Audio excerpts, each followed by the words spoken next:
The wind moves through the empty stones of an old chapel, its arches broken, its walls softened by moss. Shadows stretch across the floor where knights once knelt, their armor gleaming in candlelight. Yet here, among the effigies of men carved in cold stone, there is something missing. An outline without a figure, a silence shaped like an absence. History tells us the Knights Templar were men only, soldier monks sworn to vows of poverty and faith. But sometimes silence speaks more loudly than words. And when we listen carefully to the gaps, the erased names, the blurred lines in manuscripts, the vanished figures in forgotten records, we begin to wonder, what if the greatest secret of the temple was not a treasure of gold, nor a lineage of kings, but the presence of women, hidden in plain sight?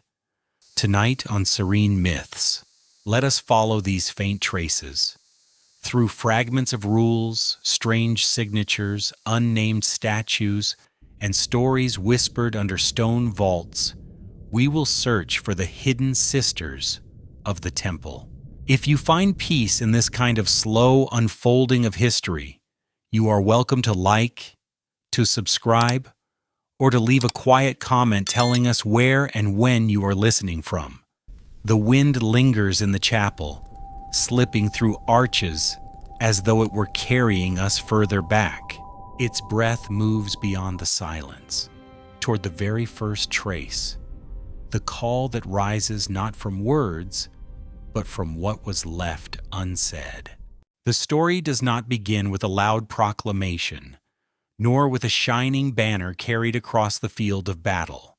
It begins with the stillness of stone, with what has been left unsaid. Step into a chapel built by the Templars, one of those small sanctuaries scattered across Europe, round churches patterned after Jerusalem, or quiet commanderies nestled among hills and rivers. The air is cool, touched by centuries of incense and candle smoke. You hear your own footsteps echoing against the walls.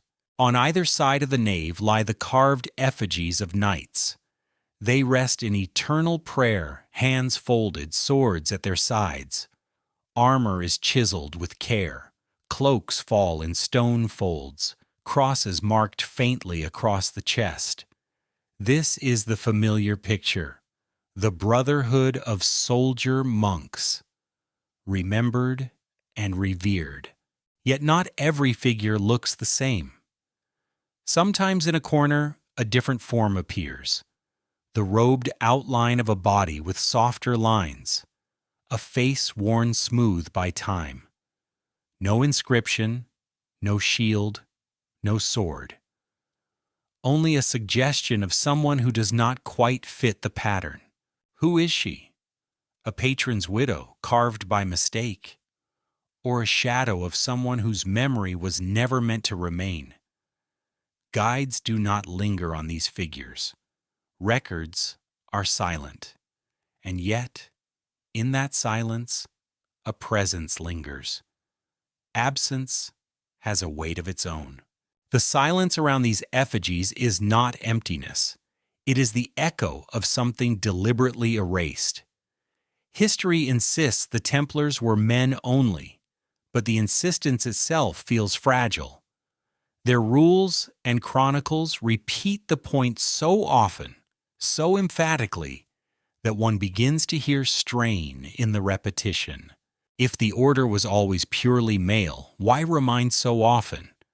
Why write law after law, commanding brothers not to speak to women, not to greet even their mothers or sisters, not to step near convent walls? A law is written when temptation is real. A prohibition grows harsher when a line has already been crossed. And so, the rule itself becomes a record of what it tries to forbid. Behind the certainty of ink lies the shadow of an earlier reality, one in which women were close enough to warrant warning, present enough to require erasure. Think of how memory works. A chapel once rang with chants, but today it only carries the sound of the wind. Silence is not nothing. Silence is the resonance of something past. In the same way, the absence of women in Templar Chronicles is not an empty page. It is a pause, a gap where something has been left out.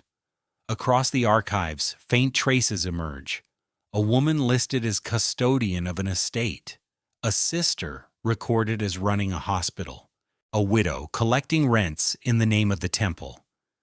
Each mention stands alone, like a candle in a vast dark hall.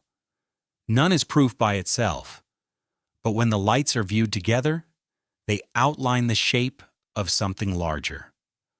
Our story follows those candles, not to assert or deny, but to notice, to hold the silence long enough that it begins to speak.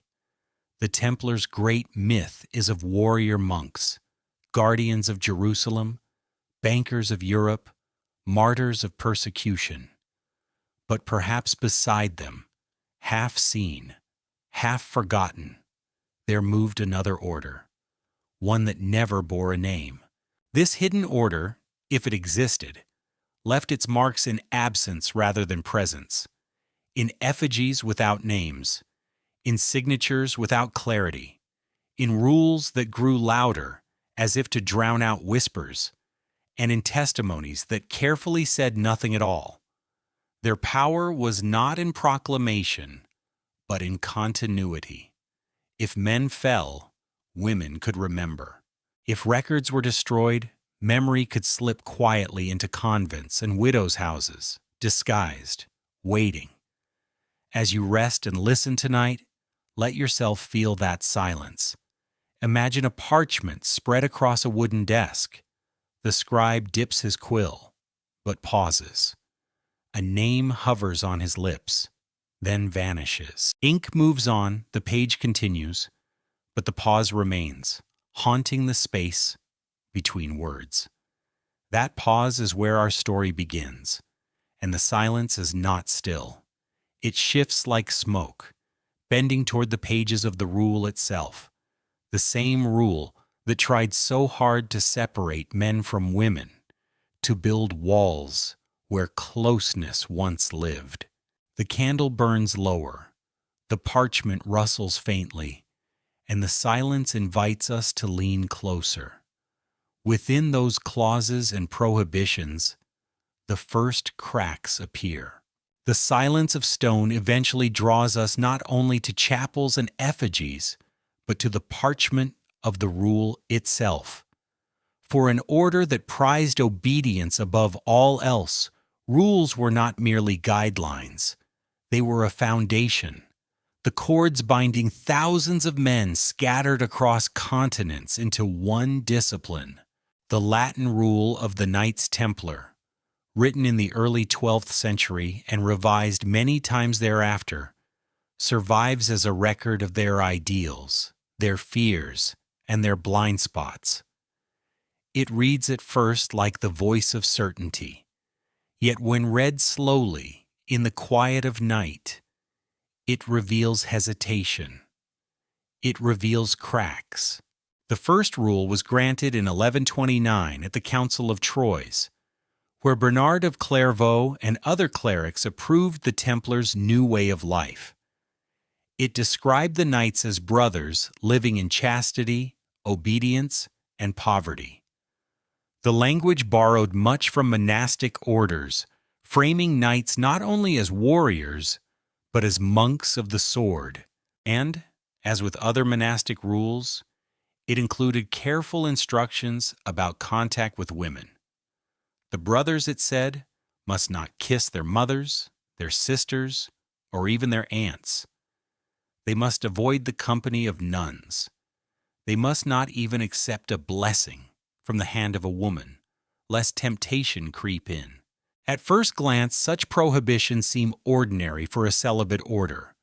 Yet when we trace their evolution, a strange pattern appears. The earliest version offers general cautions. Later revisions grow sharper, more insistent. The warnings multiply, repeating with a rhythm almost anxious. Avoid women at all costs. Avoid women entirely. Avoid women, even in thought. The voice of the rule seems less the calm authority of a lawgiver than the worried repetition of someone trying to cover a gap already visible. Why forbid the kiss of a mother's cheek? Why caution against a sister's embrace? These are not the temptations of strangers.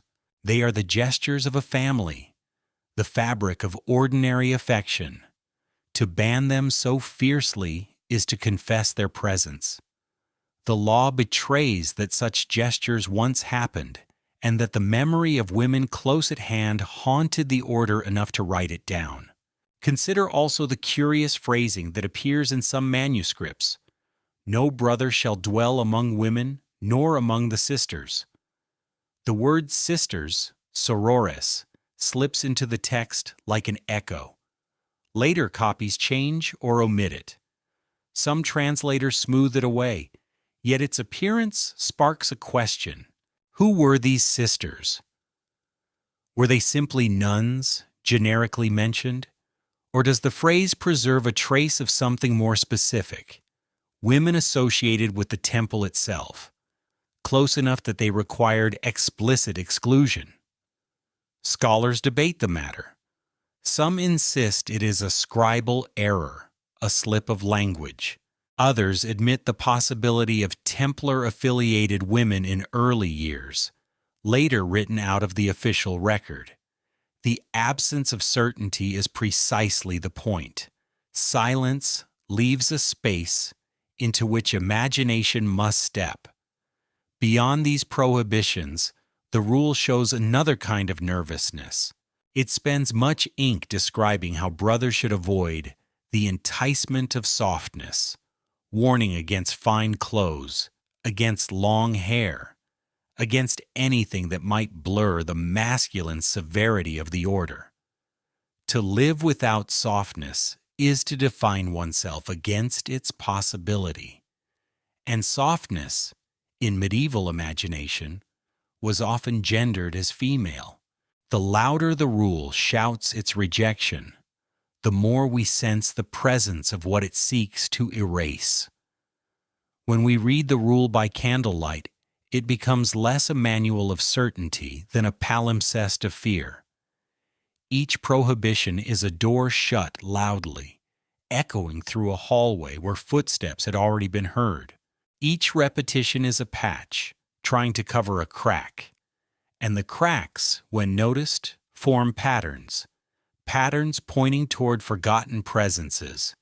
Even Bernard of Clairvaux, the Cistercian abbot who championed the Templars, left hints of discomfort. He praised them as knights beyond temptation, pure as monks. Yet his very insistence suggests that doubts lingered. Why reassure so often unless the shadow of the opposite hovered close?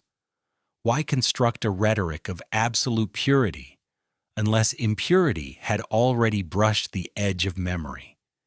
It is tempting to think of the rule as a fortress of ink, strong and absolute. But look closer, and you see how every fortress has gates, how every wall carries seams. Within those seams, questions survive.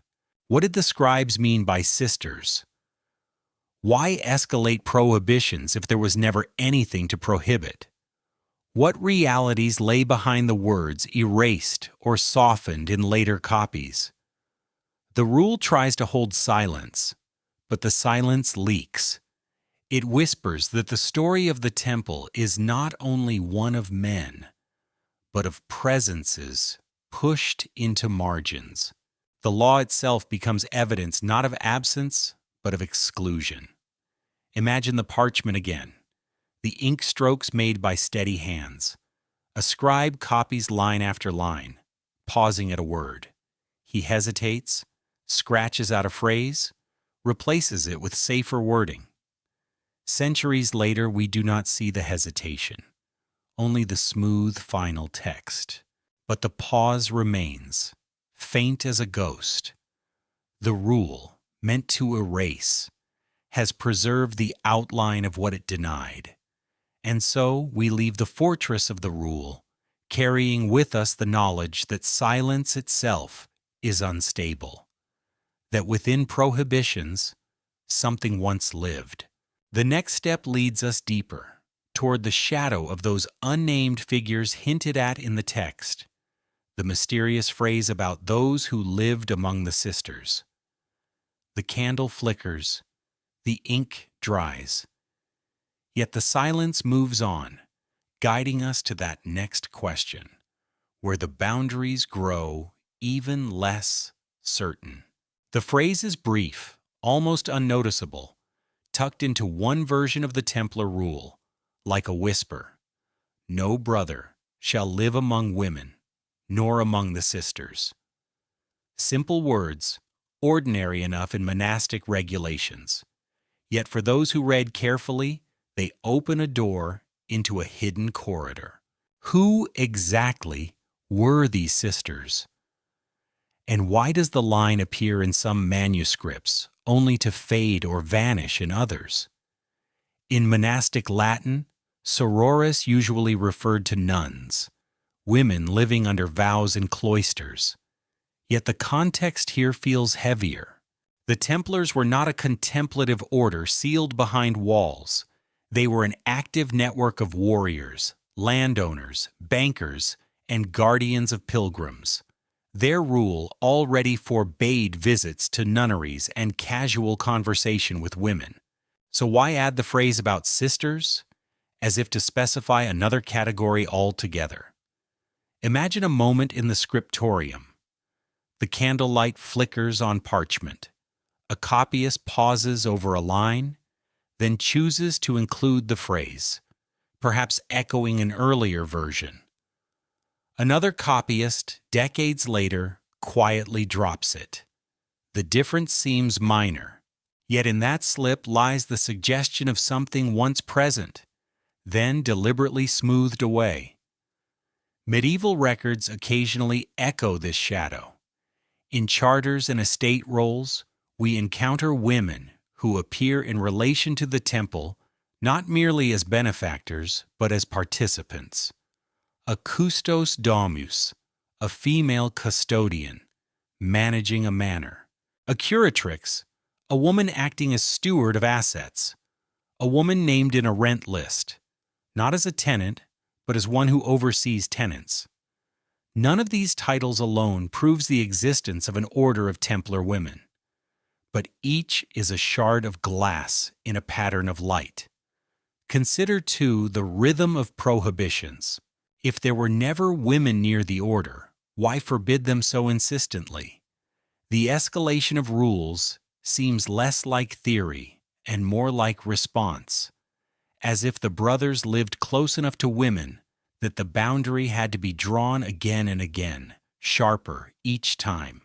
The wording about sisters might preserve the memory of women, once woven into the fabric of the order, whether as healers, scribes, or administrators, before being forced into silence. The language itself carries tension. Sororis can mean literal sisters by blood, or spiritual sisters by association. Which did the rule intend? Was it warning brothers not to dwell among their own families, in homes where sisters shared the hearth? Or was it hinting at something more structured, a parallel group of women who lived under a rule of their own, close enough to be considered dangerous? The ambiguity is the crack through which possibility seeps. History often survives in such ambiguities. Scholars search for hard proof, a charter naming a Templar nun, a rule book for a female house. None has been found, but absence does not mean emptiness. Sometimes absence is the result of deliberate erasure. The rule's shifting wording, the careful silence in trials, the faint hints in records, all suggest a reality too uncomfortable to preserve openly. We can imagine how such women might have lived. Not armored knights riding into battle, but sisters managing estates while men fought abroad, sisters tending to hospitals, binding wounds, keeping ledgers, collecting rents, copying letters, invisible yet essential. The order could not function without its network of support, and women, especially widows and noble daughters, were natural participants. Their names are seldom preserved, but their work may linger in the efficiency with which the temple expanded across Europe. One chronicler, writing in the 13th century, complained vaguely of Templars being too familiar with women. He gave no names, offered no details. Yet his criticism echoed wider unease. If contact with women had been entirely absent, why repeat the warning? Why voice the complaint? It is as if the brothers lived close to a presence that the official story tried to ignore. We return, then, to that phrase, among the sisters. Its survival in some manuscripts is itself testimony. Scribes could have erased it entirely. Instead, it flickers, appearing and disappearing, a ghost in the text. One hand preserves, another deletes, another hesitates. The very instability of the line suggests contested memory. Some wanted to keep the sisters on the page. Others wanted them gone. When you close your eyes, you may imagine them. Women walking the courtyards of commanderies, veils brushed by the wind, their hands full of scrolls or baskets of herbs. They move in silence, unnamed by history, yet the rule remembers them enough to forbid them. Their presence is felt most strongly in their absence. The silence grows thick here, not the silence of nothingness, but the silence of erasure.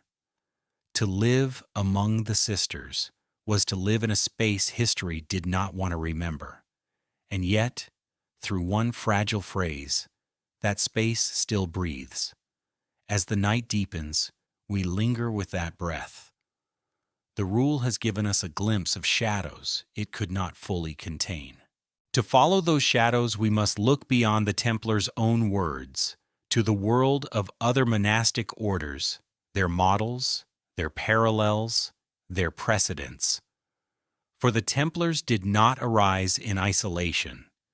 They mirrored patterns that already existed, patterns of men and women living side by side, bound by vows, but divided by walls. The silence shifts again, carrying us toward those parallels. We find ourselves drawn to the cloisters of Citeaux, where white-clad monks lived under Bernard's guidance, and where, not far away, women in their own convents mirrored their rhythm. In that mirror, perhaps, lies the shadow of what the Templars once knew. To understand the Templars' peculiar silences, we must look sideways, toward the monastic world that shaped their imagination. When the Council of Troyes approved the Templars in 1113,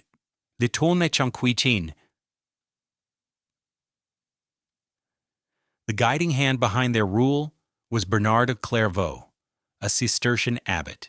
His influence was so profound that the temple was often seen as a military child of Citeaux.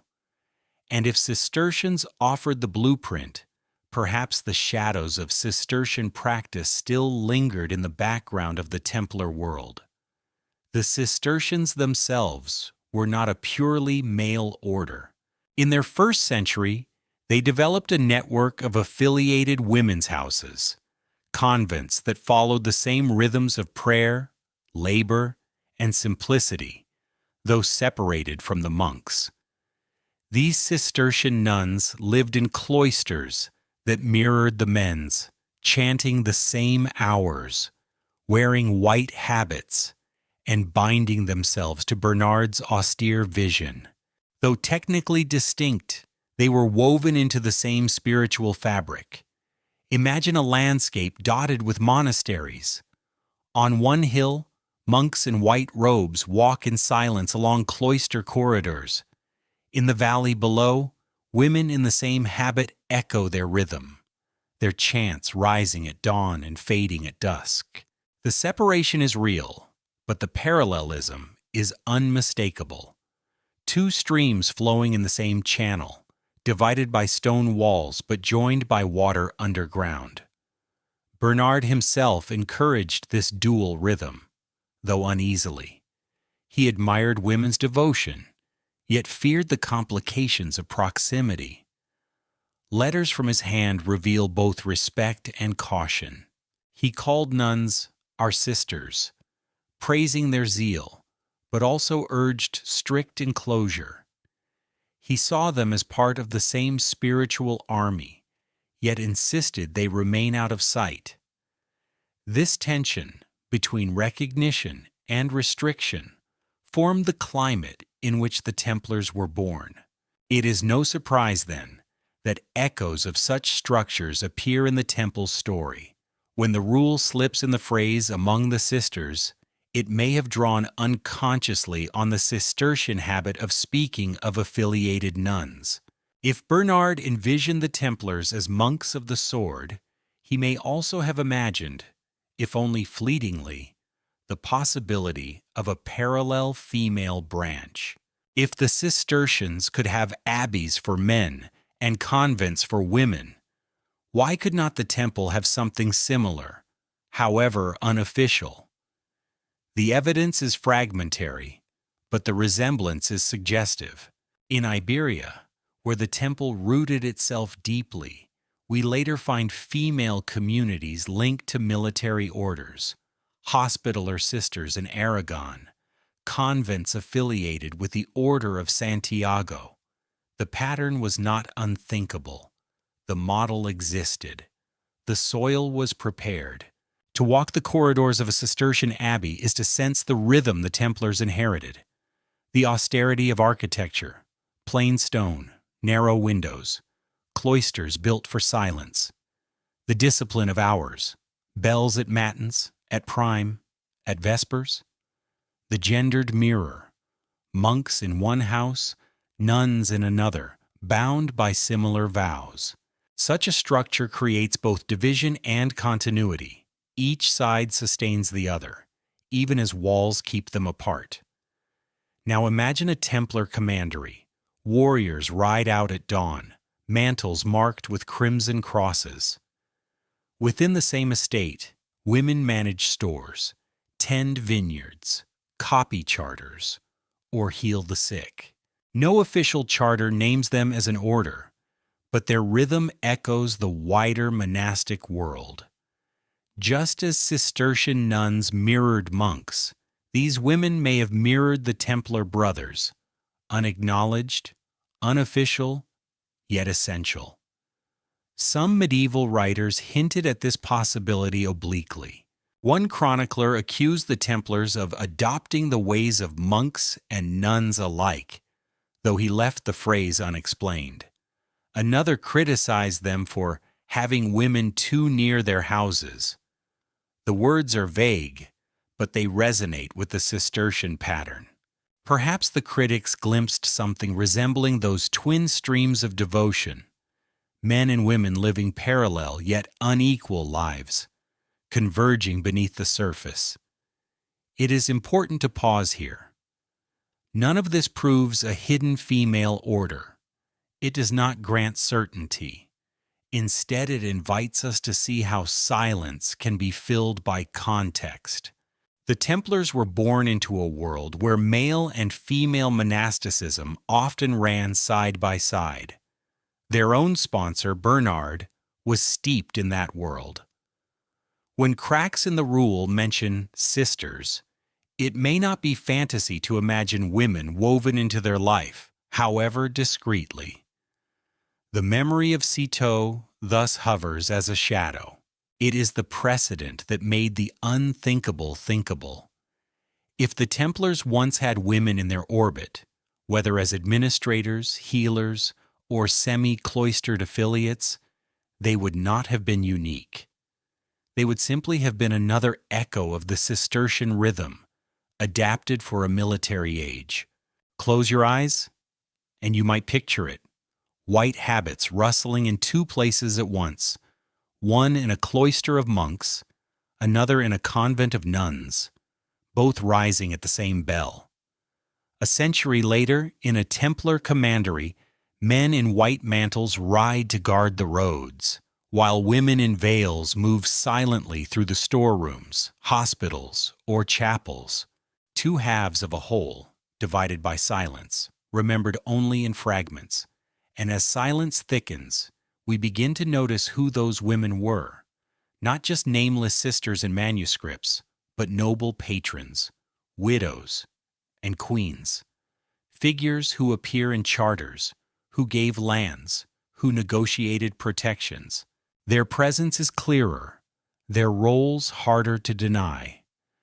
The shadow of Citeaux fades into another light, the lives of women who held power through wealth and bloodline, who shaped the temple not from within, but through patronage and protection. To follow their trail is to see the hidden sisters, not only in the cloister, but also in the court. The silence shifts once more, carrying us from cloisters of stone to the halls of nobility. In that transition, we meet the women whose signatures stood beside knights, whose names are preserved in deeds, whose bargains sustained the temple's power. If the shadow of Citeaux offers a model of parallel lives, the charters of Europe remind us that the Templars were never an island. Their power flowed not only from swords and sanctity, but from land.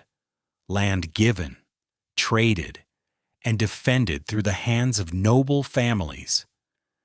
And within those families, women often played roles as decisive as any knight. Their names appear in parchment ink, not as marginal notes, but as signatures, as seals, as voices that shaped the destiny of the temple. The medieval world might have been imagined as a man's domain of wars and councils, yet property, marriage, and inheritance gave women a leverage that even kings respected. Widows held estates in their own right. Daughters inherited dowries and passed them on to orders of their choosing. Queens negotiated alliances, serving as patrons of monasteries and guardians of crusading vows. In these transactions, the temple found not only benefactors, but protectors. Consider Eleanor of Aquitaine, a figure larger than legend. Though not herself a Templar, she crossed paths with the order in her sponsorship of crusades, her donations to religious houses, and her influence over land. Her daughters, too, carried these patterns into their marriages with kings and counts, weaving the temple into the politics of Europe. Isabella of Jerusalem, ruling in the Levant, leaned on Templar aid in her fragile kingdom. Alix of Champagne and other noblewomen are found granting or confirming lands to the temple, their names pressed in wax seals that survive to this day. Each charter is a window. Picture the scene: a parchment stretched on a table, ink prepared, a scribe writing the formal lines. Beside the male lords, a woman places her seal, a mark of consent and power. The words may describe the brothers of the temple, but the decision is hers as much as theirs. In some cases, the land itself passed through her lineage, making the temple her partner in perpetuity. The language of charters sometimes reveals more than intended. Women are called not only donors but tutories, guardians of the transaction. They are described as protectors of lands held by the temple. In one instance, a widow is entrusted to oversee the administration of Templar property until her heir comes of age. Such moments blur the neat line between benefactor and participant. These women were not merely giving. they were governing. Nor should we imagine their involvement as always voluntary charity. Patronage was often a bargain. A noblewoman might grant lands to the temple in exchange for protection of her children, or for the promise of prayers for her soul. A widow might seek Templar guardianship to defend her estates against rival claimants. The temple offered not only salvation, but security, and women were astute negotiators. Their gifts were strategic investments, binding the order to their families' fortunes. Eleanor, Isabella, Alex, these are names history remembers. But behind them were countless lesser-known women whose estates dotted the map of Europe. In Champagne, in Provence, in Castile, Charters record Lady So-and-so granting a vineyard, confirming a mill, transferring rights to a church. The names blur, but the pattern is clear. The temple's empire of land was stitched together not only by the hands of knights, but by the signatures of women. The silence of chronicles contrasts with the clarity of documents. Chroniclers focused on kings and battles, shaping the myth of a male brotherhood. But the legal parchment, preserved in archives, whispers another truth. Women were there at the table, their consent essential, their power undeniable. And if they could shape the temple's earthly power, might they not also have shaped its inner life, its rhythms of administration, even its hidden networks? One striking example comes from Champagne, where Countess Blanche confirmed lands to the temple, insisting that her own officials remain in place to manage them. The Templars accepted, binding themselves into a partnership with her household. Here we see not simply a donation, but a fusion of governance, men of the temple and women of a noble house entwined in shared authority. Such bargains ripple outward. A gift of land meant the temple must manage tenants, collect rents, protect villages. And often it was the donor herself who continued to play a role, serving as mediator or overseer. Her name may not appear in later chronicles, but her hand shaped the temple's reach as surely as any knight's sword. If we step back, we see a map of Europe stitched with red crosses, each marking a commandery or estate. Behind many of those crosses stands the figure of a noblewoman, her seal pressed into wax, her voice carried through parchment. She may never have worn the white mantle, yet the temple's survival was bound to her choices. The silence of official memory tried to frame the temple as purely masculine, a fortress of brothers. Yet the charters betray another story, one of negotiation, protection, and feminine authority. These women were not sisters hidden in margins, but public figures whose names could not be erased. And their presence reminds us that the temple was always more entangled with women than its myths allow. Close your eyes and imagine again the scene of a charter's signing. The hall is lit by torches. The scribe writes the solemn words. A knight leans forward, his seal pressed, and beside him, a lady extends her hand, pressing her own seal into warm wax. Two impressions side by side, equal in permanence, though unequal in memory. The wax cools. The parchment is rolled.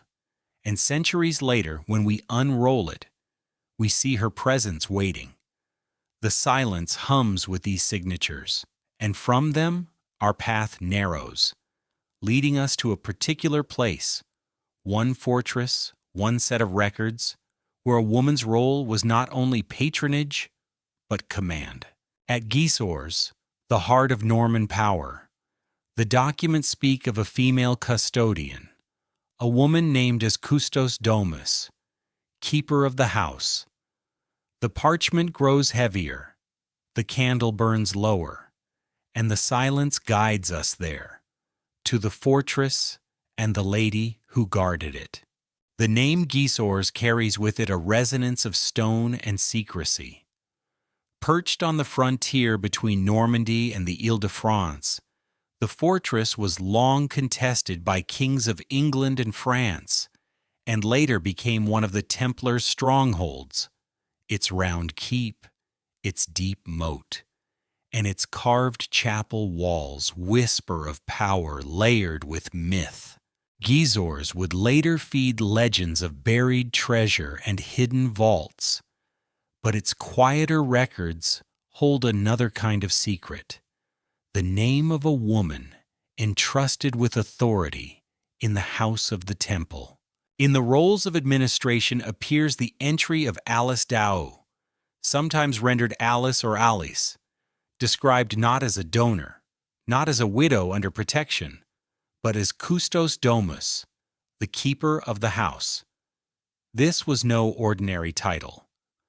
Custos in medieval Latin referred to a custodian, a manager, someone charged with oversight of property and people. To see it applied to a woman within the orbit of the temple is to glimpse a role more active than mere patronage. Picture Gisors in the 13th century, the castle walls looming against a gray sky, banners of the temple fluttering in the wind, knights arriving and departing on missions that spanned Europe. Inside, beyond the martial clamor, was the steady rhythm of administration: rents to collect, supplies to store, horses to stable, accounts to tally. The fortress was not only a military bastion, but a living estate, and its survival depended on careful management. It was here that Alice's name appears, woven into the machinery of daily life. Her exact story is lost. Was she a widow of noble birth, entrusted with duties after her husband's death? Was she appointed because of her literacy, her ability to handle accounts? Or was she part of a hidden network of women who moved fluidly between the visible and invisible edges of the temple's world? The documents give no answers, but the fact of her title remains: a woman named not as dependent, but as custodian.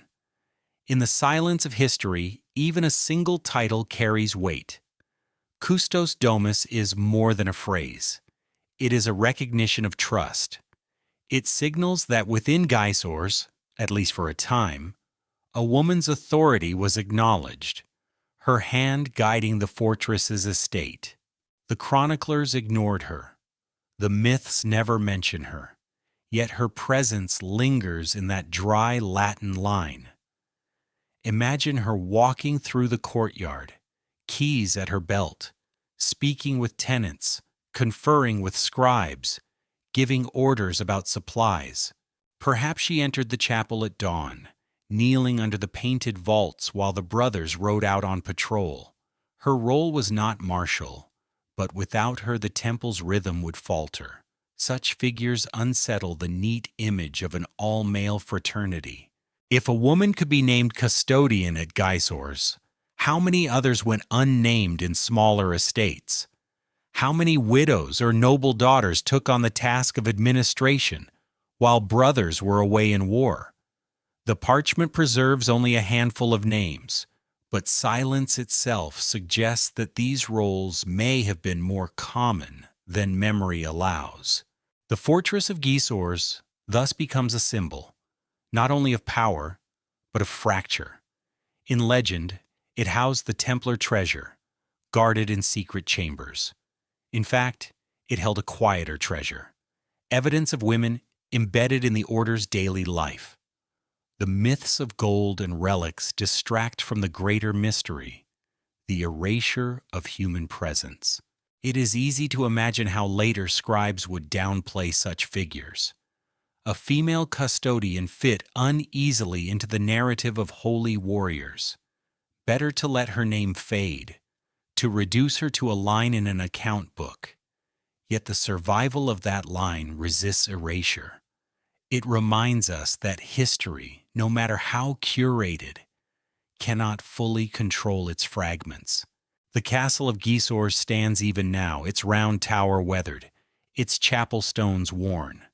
Visitors walk its corridors, seeking secrets of buried vaults. Few know of Alice Dow, the woman who once kept its keys, yet her silence weighs heavier than the legends. For if she existed here, she was likely not alone. The story of Alice points us to a broader truth, that the temple's structures were never purely masculine. Its walls may have been manned by knights, but its lifeblood, the estates, the accounts, the care of tenants, flowed also through women's hands. They appear rarely, briefly, but when they do, they reveal the outline of a parallel order. Close your eyes, and you may hear it.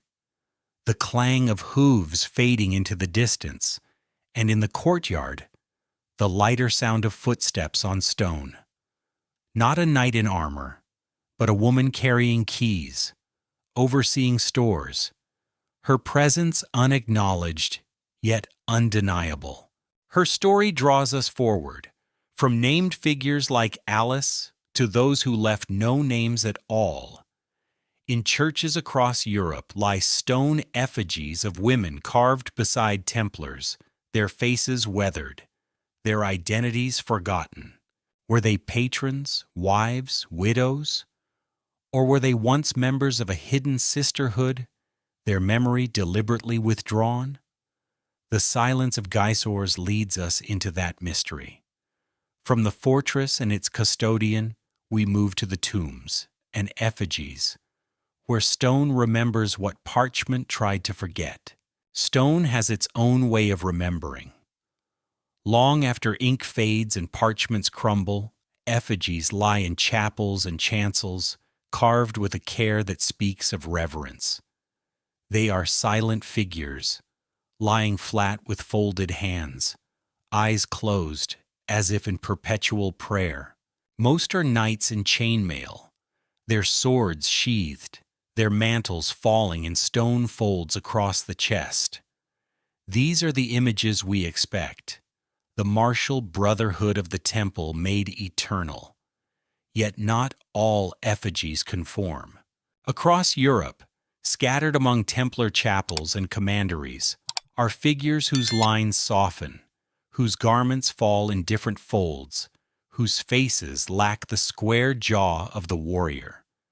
These are female effigies, lying beside knights carved in the same manner, yet stripped of names. No inscriptions preserve their identity. No coats of arms fix their lineage. They lie as shadows, preserved, but anonymous. Walk through a ruined commandery church in England or France, and you may see them. One effigy shows a woman robed in plain dress, her hands folded like the knights, yet her features have worn smooth, the face erased by time. Another lies beside a cross-legged knight, as if companion or equal, but her stone shield is blank.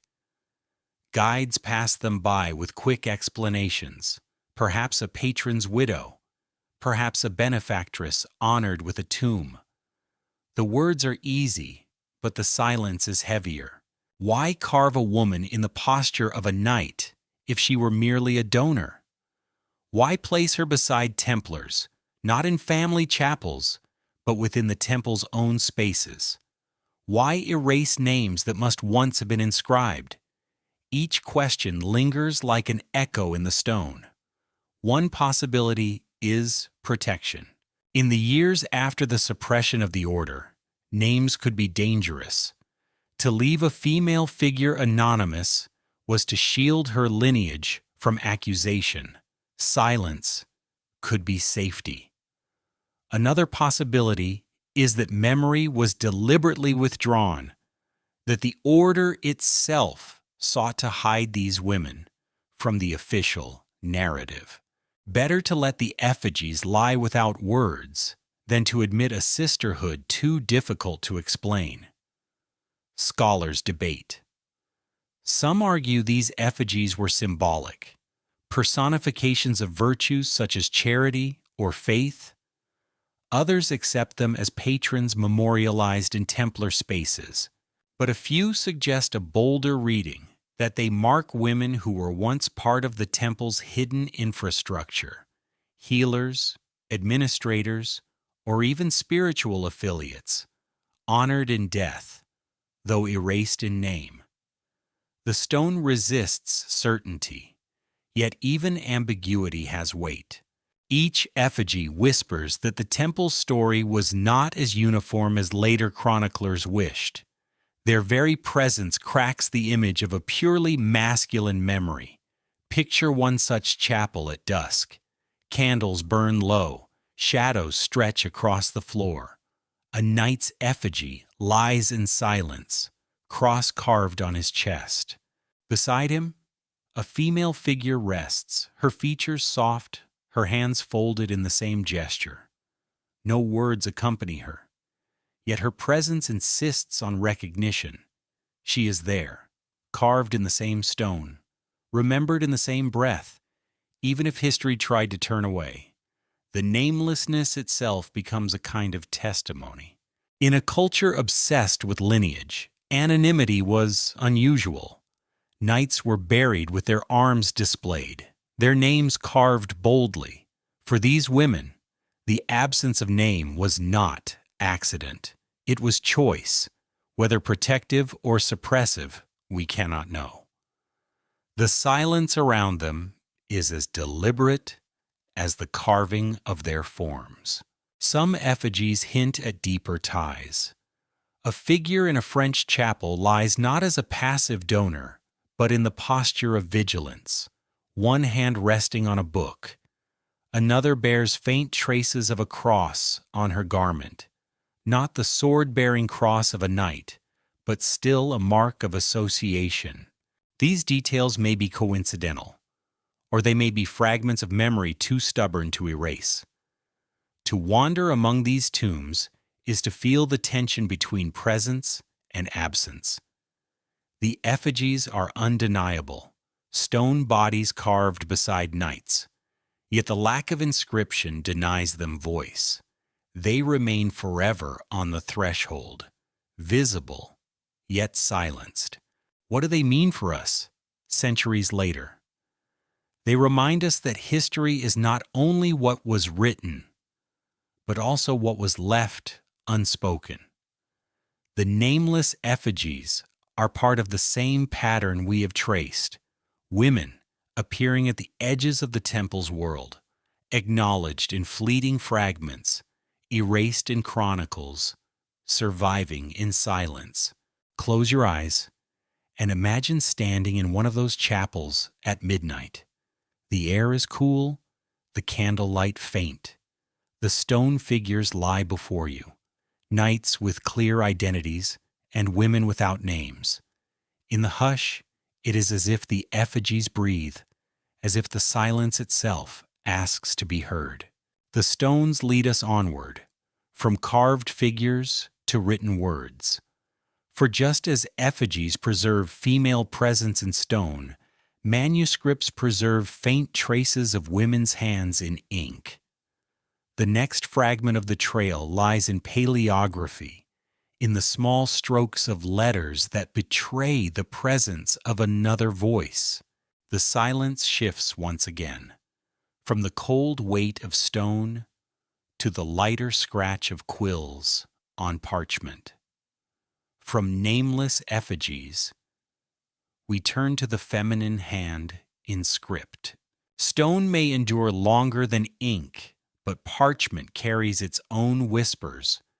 To read medieval manuscripts is to listen for the subtle tremor of the scribe's hand. Letters curve differently.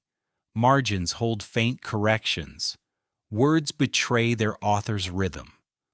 For most, it is the work of anonymous monks, male scribes copying law, charter, or gospel. Yet in certain Templar documents, paleographers have sensed another presence, a hand less expected, the feminine hand. In several charters and letters, scholars note peculiarities. The loops of letters are rounder, the spacing gentler, the punctuation lighter. The hand does not match the rigid training of male scriptoria. Instead, it resembles the style found in convent manuscripts, where women were educated in the arts of writing and bookkeeping. These details are not proof, but they form a pattern, a suggestion that women may have copied or composed some of the temple's texts. Imagine the scene. A quiet chamber in a commandery, walls lined with chests of parchment. A woman sits at a desk, quill in hand, light falling from a narrow window. She dips the nib into ink and writes in steady strokes.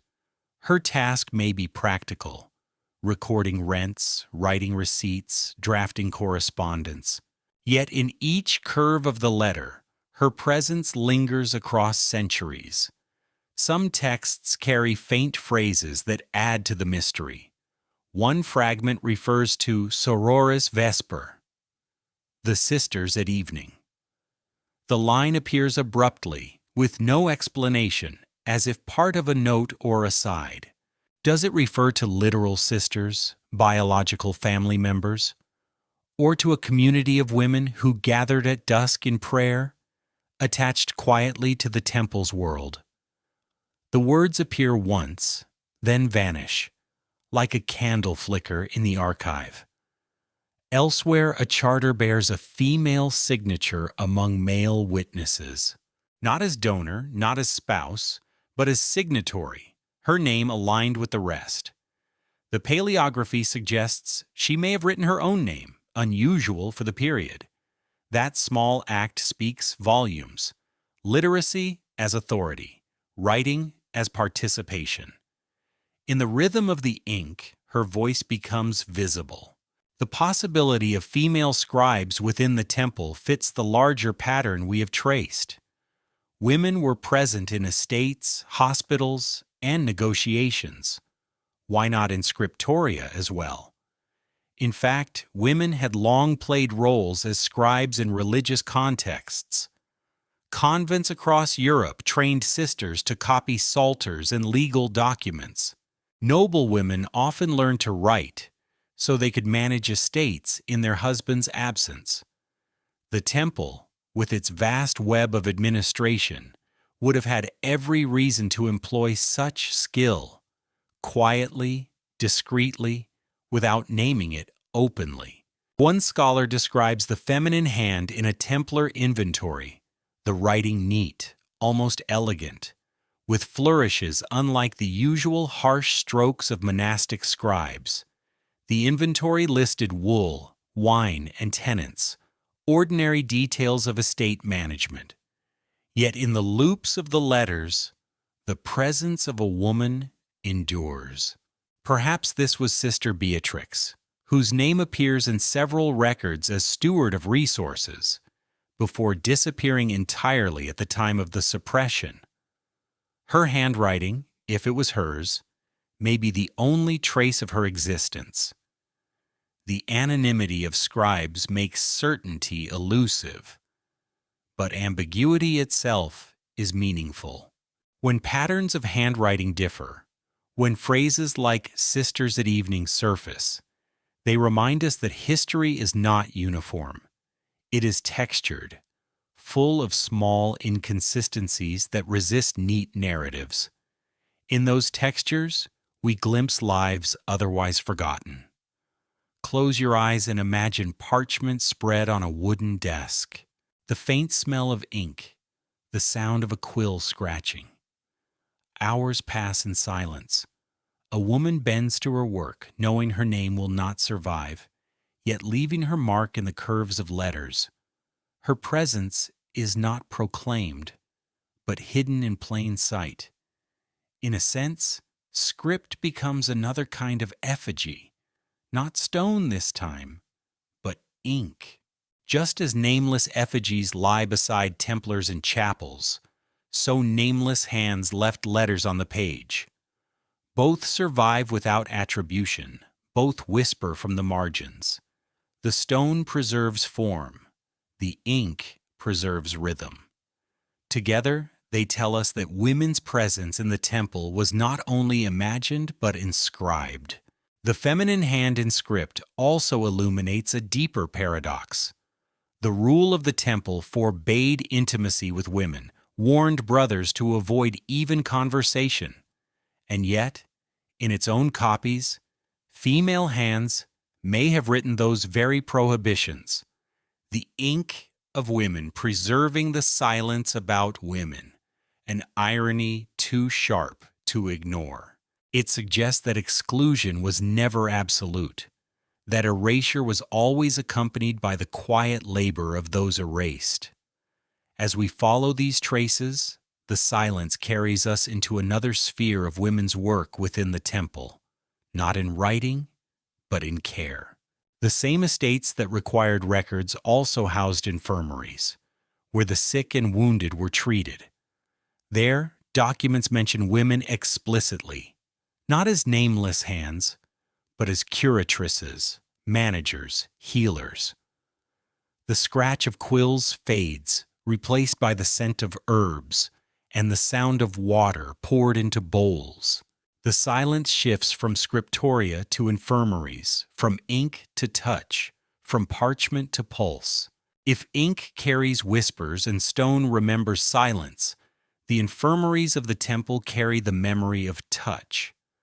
For behind the clash of swords and the echo of hooves, there were wounds to bind, fevers to ease, and weary bodies to restore. The Templar Order, despite its martial image, devoted enormous resources to hospitals and houses of healing. And in those quiet spaces, women appear not in hints, but in titles: sororis, curatrices, sisters, entrusted with the care of both body and estate. The temple's military campaigns across the Holy Land in Europe generated constant need for medical care. Pilgrims, knights, and sergeants all passed through their infirmaries. Records describe houses where the sick were given bread, meat, and wine daily, where the wounded were tended until they could rise again, where prayers mingled with the scent of herbs. These spaces, though part of a warrior order, carried a rhythm closer to monastic hospitals than to castles, and in many of them, women played indispensable roles. Documents from France and Iberia refer to curatrices, female curators or guardians, who managed not only the stores of an infirmary, but the lands that sustained it. The title implies authority, not subservience. To be curatrix was to hold keys, accounts, and decision-making power. She would have overseen supplies of linen for bandages, herbs for remedies, food for patients, and the wages of servants. In some records, she also appears overseeing vineyards and mills whose revenues funded the infirmary. Imagine such a woman in her duties. At dawn, she inspects storerooms, ensuring barrels of wine are accounted for. She confers with a physician or barber-surgeon about medicines needed. She walks through wards where knights lie with broken bones or fevers, offering comfort with quiet words. In the evening, she checks account books, quill scratching as lamps flicker. Her role is not ornamental. It is the backbone of the hospital.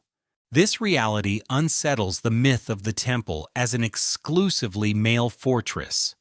Hospitals are by their nature mixed spaces, patients, servants, and healers together. Women had long traditions in medieval medicine, especially in convents where they cultivated herbs and practiced remedies. The temple, needing skilled caregivers, drew on that expertise. By naming women as curatrices, they acknowledged authority that the official rule sought to deny. One record mentions a soror cancellaria, a sister chancellor, responsible for documents linked to an infirmary. Another describes women receiving tenants on behalf of the hospital, collecting rents with seals of their own. These are not passive figures, but active administrators. Their presence suggests a network of female involvement, especially in the logistical arteries of the order: health, estate, and finance. The testimony becomes more striking when we recall how the rule of the temple grew increasingly restrictive about contact with women. The very severity of those prohibitions may reflect proximity. Women were close enough to need exclusion, yet indispensable enough to be retained in certain roles. The hospitals offered one such liminal space, necessary, yet marginal, acknowledged in titles, but erased in chronicles. Close your eyes and imagine the infirmary at Acre. The heat of the Levant presses against its walls, while inside, the air smells of vinegar and rosemary. A knight lies with an arm bound in splints. A pilgrim coughs softly. A servant carries a bowl of broth. Moving quietly among them is a woman in plain garb, veil drawn, her voice steady as she gives instructions. Her name may not be recorded, but her presence holds the room together. We must be careful, of course. Not every reference to curatrix proves a Templar sisterhood. Some may have been secular widows hired for their skills. Others may have been noble patrons temporarily managing affairs. But the repetition of the title across regions suggests more than coincidence. It suggests a pattern of female governance, woven into the fabric of the temple's institutions. The silence of trial records after the suppression is telling. When inquisitors questioned brothers about wealth, rituals, and heresy, they asked almost nothing about women. This silence feels deliberate, as if an entire dimension of the order had been cordoned off from inquiry. If women had been merely incidental, why not admit it? If they were irrelevant, why erase them so completely? The omission itself testifies to something the record could not bear to name. The curatrices thus stand as guardians of memory. Their titles survive, even when their names do not. They remind us that the temple was not only an army of knights, but also a network of hospitals, estates, and archives, and that in those spaces, women were trusted with authority. When you walk today through ruins of Templar commanderies, the hospital wards are often the least visible. Stones crumble, chapels survive, but the infirmary leaves little trace. Yet in documents, it breathes. Lists of bread, barrels of wine, herbs for remedies, all preserved in ink, some written in the feminine hand. And in the margins, the curatrix appears, silent but unyielding. The memory of these women leads us onward, south and west to Iberia. For in Portugal and Aragon, the evidence grows clearer still. There, female involvement was not hidden in margins, but openly integrated into branches of the military orders. Iberia offers exceptions that illuminate what might once have existed more widely. The silence of the infirmary fades into the clamor of courts and commanderies in Tomar and Monzon, where the rules bent differently, and women's roles left firmer traces. In most of Europe, the Templars appear wrapped in a cloak of silence when it comes to women. Their statutes forbade intimacy, their chronicles ignored female presence, their legends painted them as a brotherhood of warriors alone. Yet as we move south, across the Pyrenees into Iberia, the silence begins to crack. In Portugal and Aragon, the evidence shifts. Women appear not only at the margins, but within the structures themselves, entrusted with roles of influence, continuity, and memory. Consider Tomar in central Portugal. The fortress there became the headquarters of the Templars in the kingdom, and later the heart of their successor, the Order of Christ. Within its walls, records show women managing accounts, safeguarding stores, and even counseling vows. When the papal bulls suppressed the Templars elsewhere, Portugal resisted. King Dinis reconstituted them as the Ordem de Cristo, preserving their lands, their rituals, and, perhaps, their hidden female networks. The Portuguese sources describe widows and noblewomen who oversaw parts of Templar estates, sometimes officially recognized, sometimes folded into the new order. Their literacy, wealth, and lineage made them natural allies, and the Order of Christ carried this integration forward. The Red Cross changed shape, but the continuity of administration endured, often in women's hands. In Aragon, the exceptions are even more explicit. At Monzon and Sigena, houses affiliated with the Templars employed women as stewards, not only caring for property, but serving as advisors in vows of sanctuary. Chronicles describe noblewomen negotiating directly with commanders, securing places of refuge for widows, or holding tenancy rights that the temple respected. At Sigena, linked closely with Queen Sancha of Castile, the Templars collaborated with a female-founded convent of Hospitaller Sisters. The overlap of military order and women's community suggests a porous boundary, a blending of functions that northern chroniclers chose to ignore. Imagine the courtyard at Monzon. The clang of armor fades as a commander confers with a woman dressed in plain but noble garb. She holds the ledgers, recites the rents, reminds him of obligations to tenants. When disputes arise, she mediates with authority recognized by both sides. Her role is not an intrusion, but an expectation. Iberian society, with its long frontier wars and fluid alliances, demanded flexibility, and women filled the spaces where rigidity would have broken the system. These Iberian exceptions remind us that the temple was never monolithic. It adapted to local contexts, and in Iberia, where noblewomen wielded unusual influence and where frontier warfare blurred boundaries, the order absorbed female participation more openly. The rule's prohibitions may have been copied in Latin, but life in Tomar and Monzon wrote its own version. The continuity after suppression is especially striking. While France hunted Templars and seized their lands, Portugal sheltered them under a new name. The Order of Christ became the guardian of continuity, its archives carrying faint references to women who managed transitions, ensuring that the flow of resources, memory, and ritual did not collapse. In these exceptions, we glimpse what may once have been a broader reality, hidden elsewhere but preserved here by circumstance. The question rises again: were these merely practical accommodations or signs of a deeper structure, a sisterhood woven into the temple's fabric?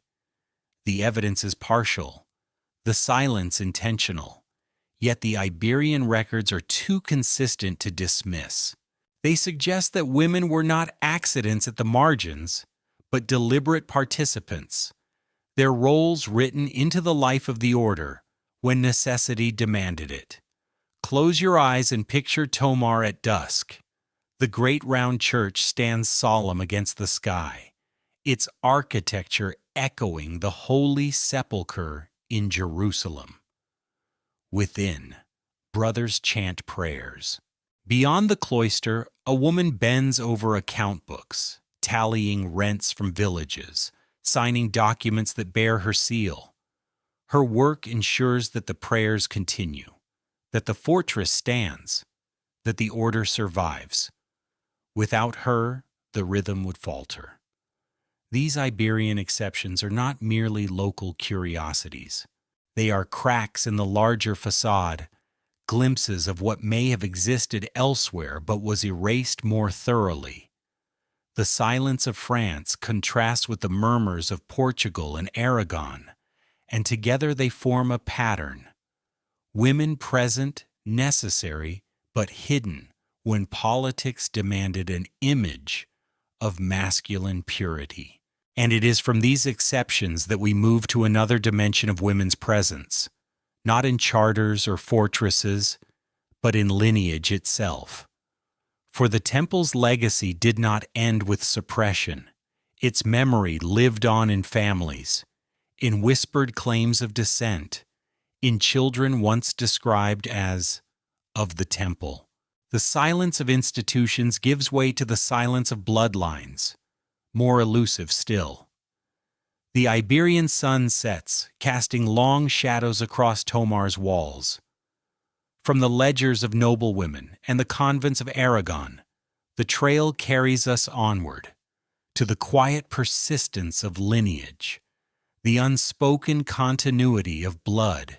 History often records kings and battles, laws and councils, but lineage flows beneath like a hidden river. Bloodlines sustain memory when institutions collapse, carrying names, habits, and whispered claims across centuries. In the case of the temple, whose official life ended in fire and persecution, lineage becomes especially intriguing. For scattered among records and rumors are references to children described as de templo, of the temple. Their existence raises questions. Who were they? How were they linked to the order? And what role did women play in sustaining this silent continuity? Medieval society was porous in ways later myths deny. Not all Templars were knights sworn to chastity. The order included sergeants, lay brothers, and affiliates with varying degrees of commitment. Some entered with families, donating property, but not fully severing ties.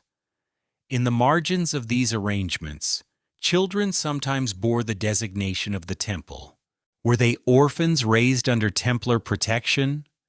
Were they children of widows who donated estates? Or were they offspring of relationships less publicly acknowledged? The sources do not say, yet their presence is undeniable. One record from France notes a boy described as filius templi, entrusted to a Templar estate. Another from Aragon names girls filii templi, whose dowries were administered by the order. These traces suggest a network of guardianship, a hidden system by which the temple ensured continuity through families, even while its rule proclaimed celibacy. And where children exist, women stand behind them. Mothers, guardians, widows, sisters, woven into the fabric whether or not the rule admitted it. Imagine a small manor attached to a commandery. A widow arrives with her children, donating land in exchange for protection. The brothers receive the gift, but the children remain raised under the temple's care. The sons might serve as sergeants, the daughters as stewards or scribes, bound not by vows, but by ties of loyalty. Their identity, of the temple, marks them as part of a lineage both biological and institutional, neither fully inside nor outside. The notion of silent lineage gains further weight after the suppression. When brothers were arrested in 1307, their estates seized, and their names dragged through inquisitions, some families quietly preserved continuity. Children once affiliated with the temple inherited lands, carried forward its memory, and perhaps kept alive its rituals in hidden form. Oral tradition, passed through families, became a vessel of survival. The temple may have been destroyed as an institution, but as lineage, it endured. Women played a crucial role in this transmission. They were the ones who safeguarded stories, maintained houses, preserved documents, and passed on whispered claims to children. A mother could tell her daughter, Your grandfather was of the temple. A widow could maintain the practice of prayers linked to the order. In silence, the memory was carried forward, not in chronicles, but in blood. Legends of Templar descent often surface in later centuries, sometimes exaggerated, sometimes fabricated. Noble houses in Portugal, Scotland, and France claimed ties to the temple, boasting of ancestors who had sheltered knights or carried forward their mission. Beneath the embellishment may lie kernels of truth, children raised under the temple's protection, families bound to its estates, lineages silently shaped by its legacy.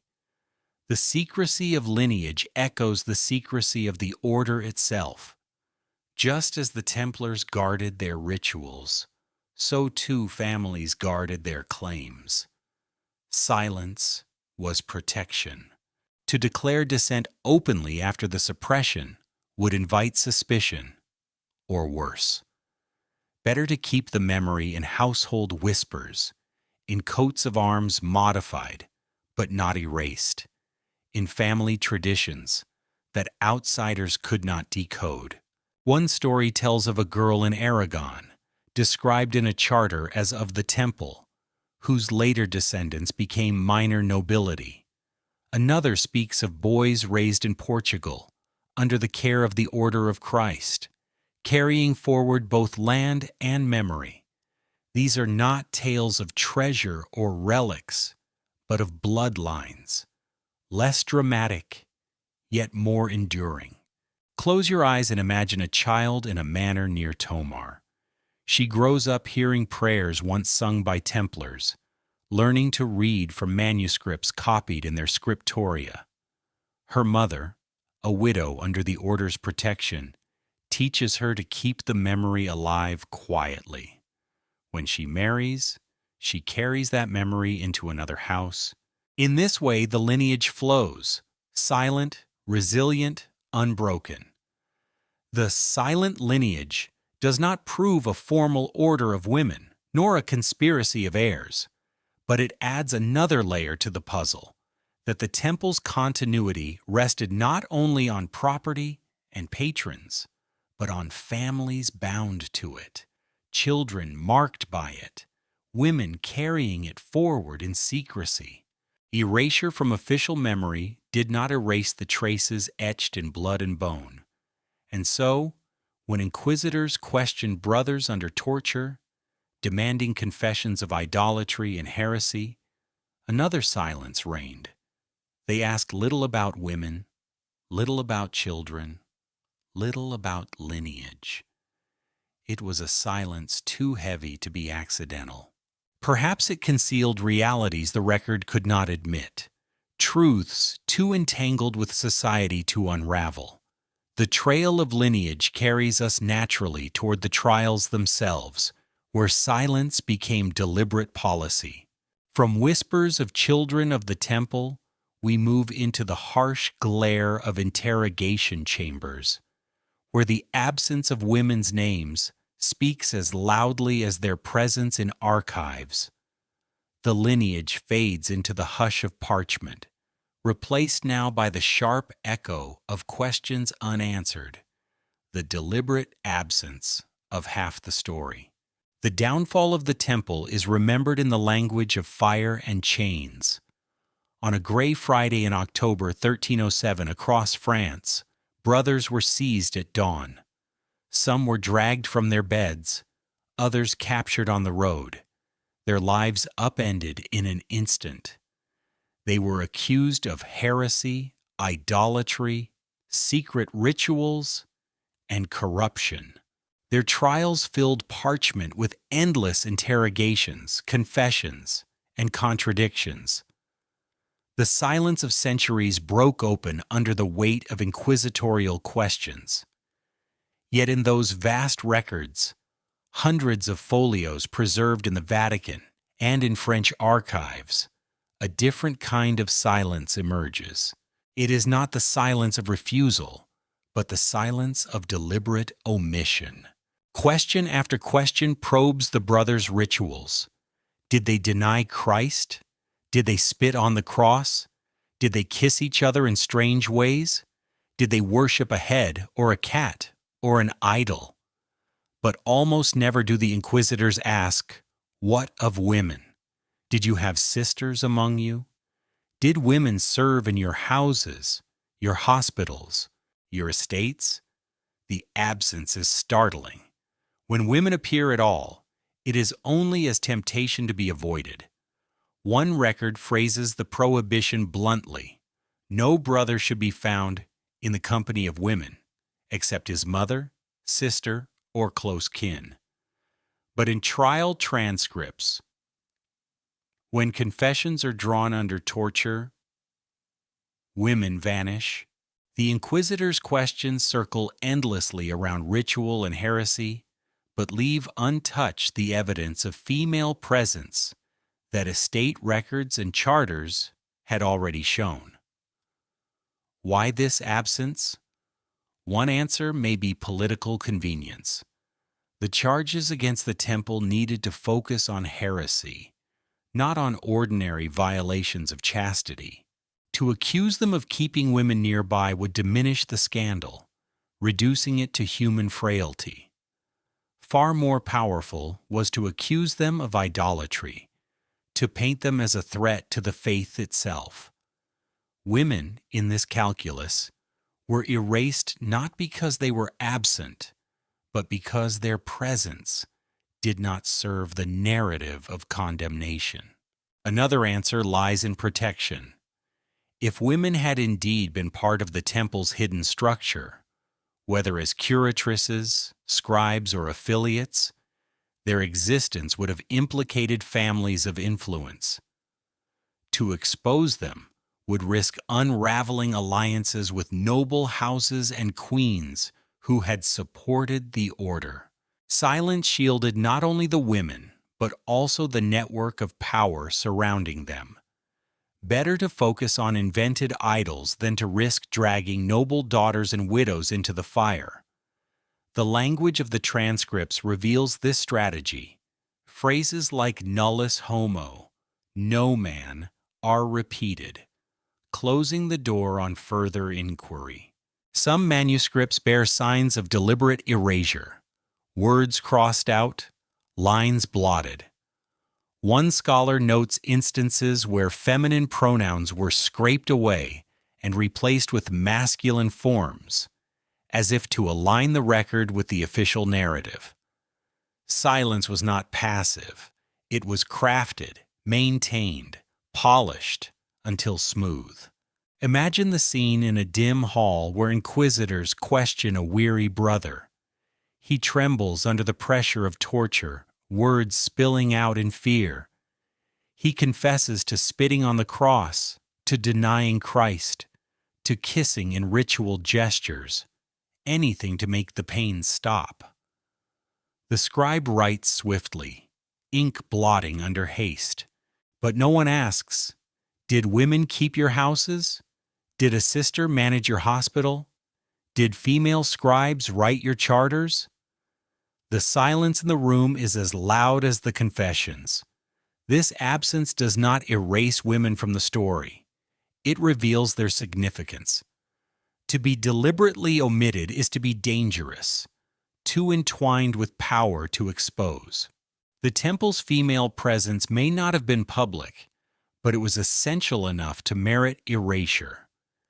In the silence of the trials, their shadow lingers more sharply than any confession could. Consider the contrast with secular courts of the time, where accusations of immorality often targeted women directly. Here, the opposite occurs. Women vanish entirely. It is a silence too consistent to be accidental.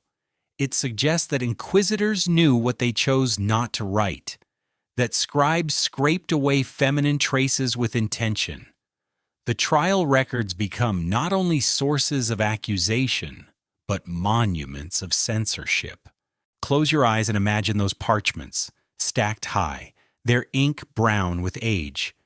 each page filled with the voices of men, confessions, accusations, contradictions, and between the lines, an absence, a hollow space where women should be.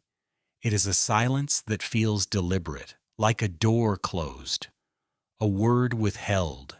This silence leads us naturally toward one of the rare exceptions, the case of a woman whose name does appear, faint but insistent. Sister Beatrix, mentioned in records of estates associated with wool, wine, and tenants, vanishes abruptly in the years of suppression. Her fragmentary presence is all the more powerful because it resists the erasure. She stands as a reminder that women were there, named, trusted, then hidden. From the trial halls heavy with omission, we follow the faint trace of her name. From silence imposed, we move to a singular figure whose memory flickers on the page. Amid the silence of the trial records, amid the erasures and omissions, one name glimmers faintly, like a candle in a drafty chapel. That name is Sister Beatrix. She does not appear in the great accusations of heresy. She is not summoned to testify, nor condemned to chains.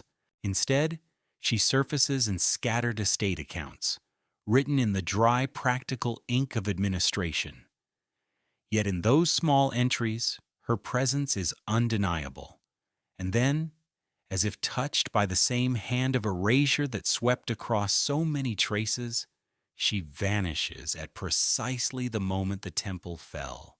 Who was Sister Beatrix? The sources do not give us her lineage or her vows. We see her only through ledgers and inventories.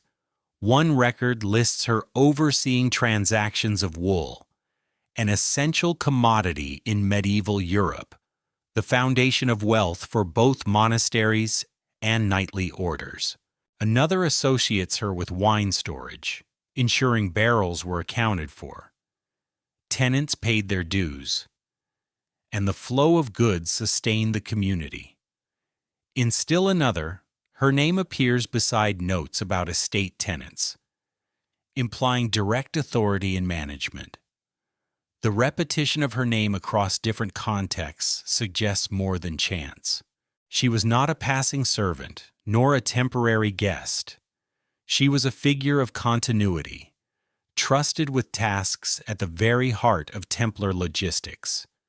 To handle wool and wine was to handle wealth, to mediate between estates and commanderies, to ensure the infrastructure of the order did not falter. That such responsibilities could be entrusted to a woman is striking in itself. And then, suddenly, silence. After 1307, when the arrests swept across France, Sister Beatrix disappears from the records. No more notes about wool, no more mentions of tenants or wine. Her name evaporates into the margins of history. What happened to her? One possibility is exile into obscurity. Perhaps she retreated to a convent, taking vows in a recognized female order to shield herself. Such a move would have offered safety, continuity, and a way to preserve memory. Another possibility is that she was absorbed into the Domus Viduarum, the widow houses that often sheltered women tied to the temple after its fall. Or perhaps she simply changed names, the way so many fragments of the order reappeared under new titles in the decades to come.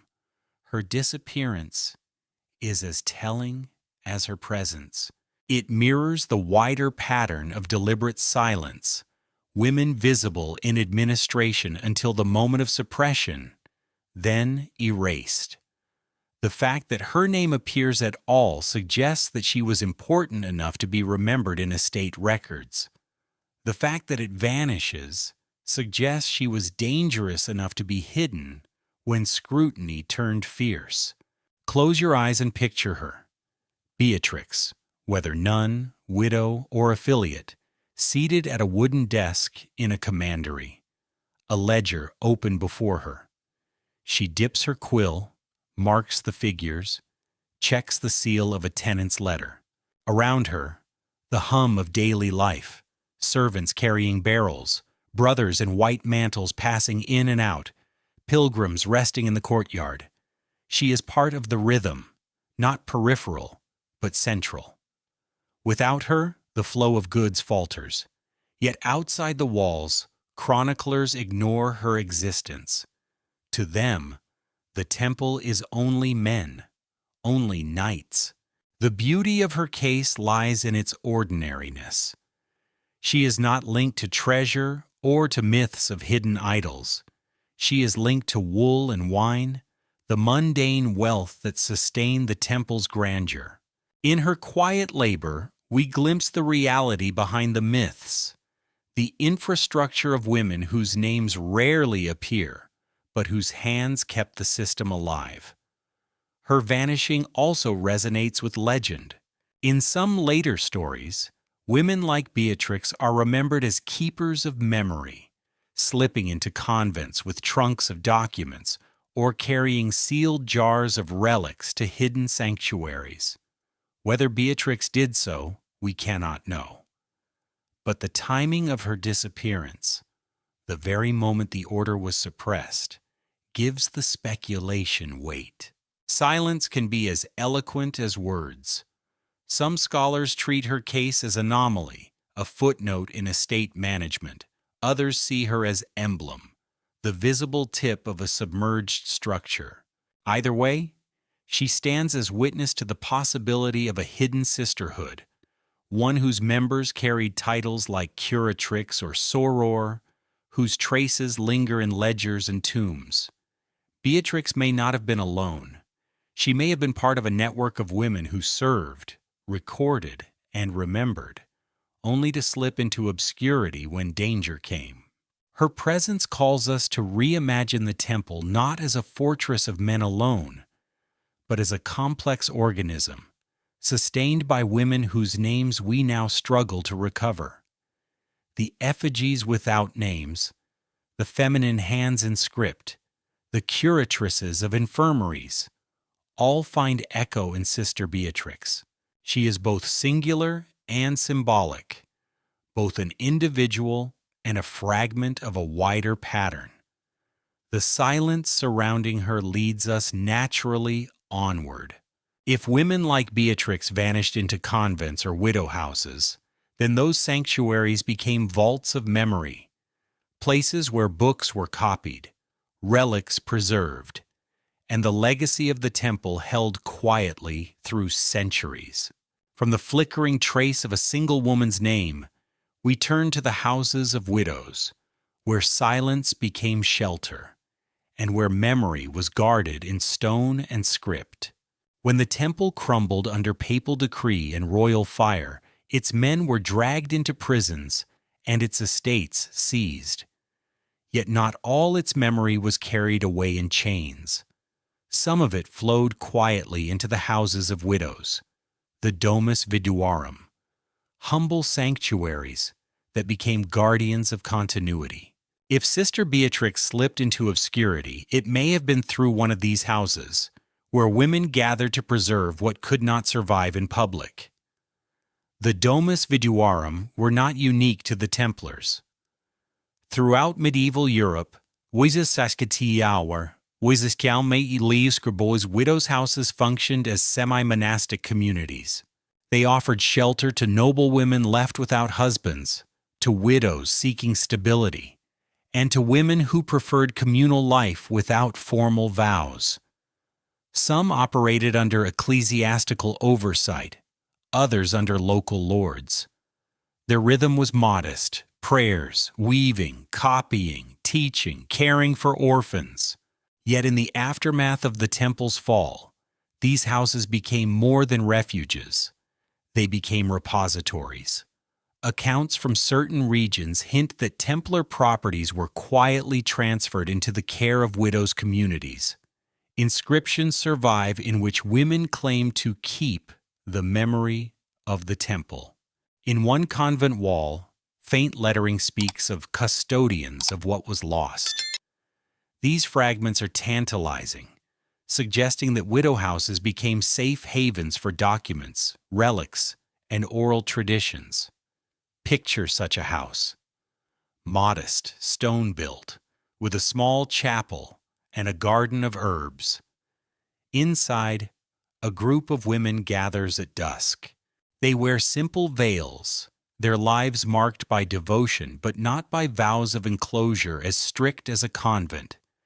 In their care lie trunks of parchment, estate ledgers, charters, perhaps even fragments of the rule itself. On their shelves rest chalices and candlesticks once used in Templar chapels. At night, by the light of candles, they copy texts onto fresh parchment, preserving prayers and records that might otherwise be lost. Why widows? Because they stood at the crossroads of property and memory. As former wives of knights or nobles, they carried estates into widowhood. As mothers, they guided children who might inherit lands once tied to the temple. As women outside the vows of strict monastic life, they possessed a flexibility that nuns did not. They could move between households, negotiate with lords, and conceal objects when inquisitors came searching. Their very marginality made them ideal custodians. Legends tell of widows who sheltered fugitive brothers, disguising them as servants. Other tales speak of manuscripts hidden under floors, guarded for generations by families descended from widows of the temple's circle. While such stories are difficult to prove, they echo the practical reality. Women had space and motive to protect memory when men could not. The symbolism of widowhood deepened the role. Widows were seen as liminal figures between life and death, presence and absence. In Christian thought, widows often embodied vigilance and remembrance. To entrust them with the memory of the temple was to weave the order's survival into the very archetype of watchful persistence. In Portugal, some records of the Order of Christ mention houses of widows associated with former Templar estates. The continuity is suggestive. When the brothers were reconstituted under a new name, the women remained nearby, still guardians of property and tradition. In southern France, San Cristo local lore speaks of the widows of the temple who copied books and preserved relics. Their chapels often contained imagery of roses and stars, motifs linked to Templar symbolism. The idea of widow houses as sanctuaries resonates with the wider theme of a hidden female infrastructure.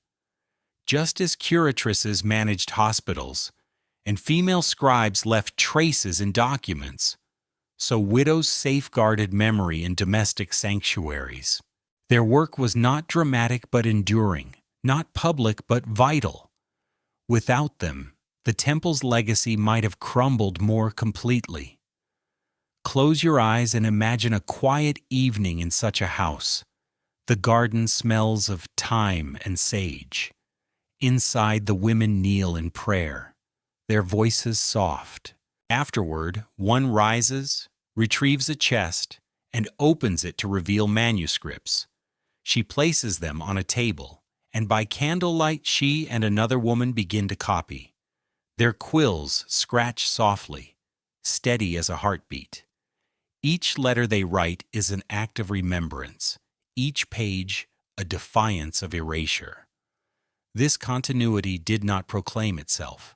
It lived in shadows, in whispers, in symbols carved discreetly into lintels. But continuity need not be loud to be real. The widow houses demonstrate that memory is strongest when carried by those overlooked. And so, from the stillness of domestic sanctuaries, our path moves outward again, back to the wider stage of the Mediterranean. For even as widows preserved memory in Europe, women in the Levant appeared in more visible roles. Pilgrims spoke of them, clad in white with red crosses, moving through Acre, Jaffa, Antioch. Were they attendants, affiliates, sisters of necessity? Their presence suggests that the temple's female dimension extended beyond Europe, into the very heart of the Crusader world. From the hush of widow houses, where memory slept under candlelight, we follow the trail eastward, toward the white-clad sisters who walked among Crusader ports, their presence less hidden, their witness harder to ignore. When we think of the Levant during the Age of the Crusades, the image is often of armored knights, clashing armies, and fortified cities gleaming under the harsh sun. Yet not all who wore the cross carried swords. Some carried water, medicines, letters, and memory. In scattered chronicles of pilgrims and travelers, there appear fleeting mentions of women clad in white, marked with the red cross of the temple, moving through ports like Acre, Jaffa, and Antioch. Their presence, though faintly described, challenges the neat image of an all-male brotherhood. The Levant was not merely a battleground. It was a crossroads. Pilgrims from across Christendom flowed into its ports, merchants traded goods from east and west, and the military orders served not only as defenders, but also as caretakers and guides. The Templars operated hostels, infirmaries, and supply depots to support the steady current of travelers. In these liminal spaces, women emerge, not in chronicles of battle, but in the quieter notes of witness accounts. One traveler describes being aided in Acre by women of the cross who tended the sick among pilgrims. Another mentions white sisters, distributing food near the docks, their mantles plain but bearing small crimson crosses. Such accounts are brief, sometimes no more than a line, yet the consistency of imagery suggests memory rather than invention. These women, unnamed and unranked, seem to have served as attendants, caregivers, and intermediaries in the bustling life of Crusader ports. Why the Levant? Perhaps because distance allowed a degree of flexibility. In Europe, where ecclesiastical eyes were sharper and inquisitors more watchful, the rules' prohibitions were enforced with rigor. But in Acre, where survival depended on pragmatism, the presence of women may have been tolerated, even welcomed. The Crusader kingdoms were hybrid societies, where Latin, Greek, Armenian, and Arabic influences mingled. Women already played roles as mediators, translators, and traders. For the temple, whose survival depended on logistics as much as combat, their inclusion may have been practical necessity. Imagine Acre in its final decades before 1291. The city hums with merchants' cries, the clatter of carts, the brine of the sea. Pilgrims stumble ashore, weary from voyage, some fevered, some injured. Among the brothers in white mantles, a handful of women move quietly, guiding the sick to shelters, offering bread, pouring water. Their presence is not proclaimed, yet it is visible. A pilgrim, struck by the sight, notes them in his journal, never guessing that centuries later we would seize upon his words as rare testimony. The symbolism of white robes with red crosses carries weight. Clothing in the medieval world was not casual. It signified status, allegiance, and function. If women truly bore the cross, even in smaller form, it suggests recognition, however unofficial. They may have been affiliates, bound by vows of service, but not of arms. Perhaps they were widows of brothers, continuing service in a new form. Perhaps they were women of local origin, attached through necessity. The sources do not tell us. But the visual impression, that of sisters bearing the same mark as the knights, speaks volumes. Their presence also raises questions of intelligence and communication. Ports like Acre and Jaffa were nodes of information. Merchants, pilgrims, and envoys all passed through carrying news and secrets. Women moving in these spaces would have been well placed to overhear, to observe, to relay. Some modern historians speculate that female affiliates of the temple may have served as informal messengers, couriers who could travel with less suspicion than armed men. If so, the white-clad sisters were more than caregivers. They were part of the order's hidden intelligence web. It is worth recalling that medieval medicine often rested in women's hands. Herbal knowledge, midwifery, and practical healing passed from mother to daughter across generations. In Crusader hospitals, such expertise would have been invaluable. The temple's great hospital in Jerusalem and later in Acre may have employed women in unofficial but indispensable roles. The chroniclers, eager to maintain the image of martial purity, may have looked away, but the patients remembered, and their testimonies survive in fragments. Close your eyes and imagine one such sister. She moves through the narrow alleys of Acre, carrying a basket of bread. Her mantle is plain, the red cross small but unmistakable. Children glance at her, pilgrims whisper about her presence. To some, she is simply a caregiver. To others, she is an enigma, a woman wearing the mark of a brotherhood, said to exclude women entirely. Yet she continues her work undisturbed, part of the city's rhythm, unnoticed by official scribes but etched into memory. Their story ends, as Acre itself ended, in fire. In 1291, when the city fell to Mamluk forces, the Chronicles record the slaughter of defenders and the chaos of retreat. What became of the women of the cross? No source tells us. Perhaps they perished in the flames, their names unrecorded. Perhaps they fled with refugees, blending into convents or widow houses in Europe. Perhaps their memory lived on in local tales of ladies of the cross who once walked the streets. The silence that follows their fleeting appearance is profound, but silence does not erase. The image of white-clad sisters endures, a contradiction to the official story, a glimpse of another dimension of the temple. They remind us that the order's legacy was not confined to men in armor, but extended through women whose service was no less vital, though it went unacknowledged. And their image leads us naturally onward, to the signs and symbols they may have carried. For scattered across manuscripts and carvings are motifs, circles, roses, clusters of dots, that some believe were the hidden marks of these sisters.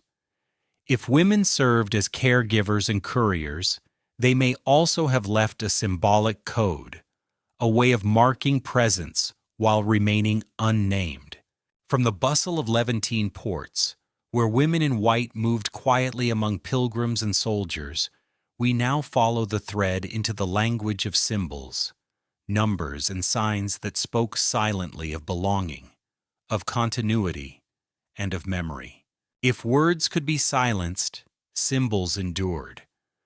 The inquisitors could cross out names, parchments could be scraped, but carvings in stone and flourishes in manuscripts often escaped notice.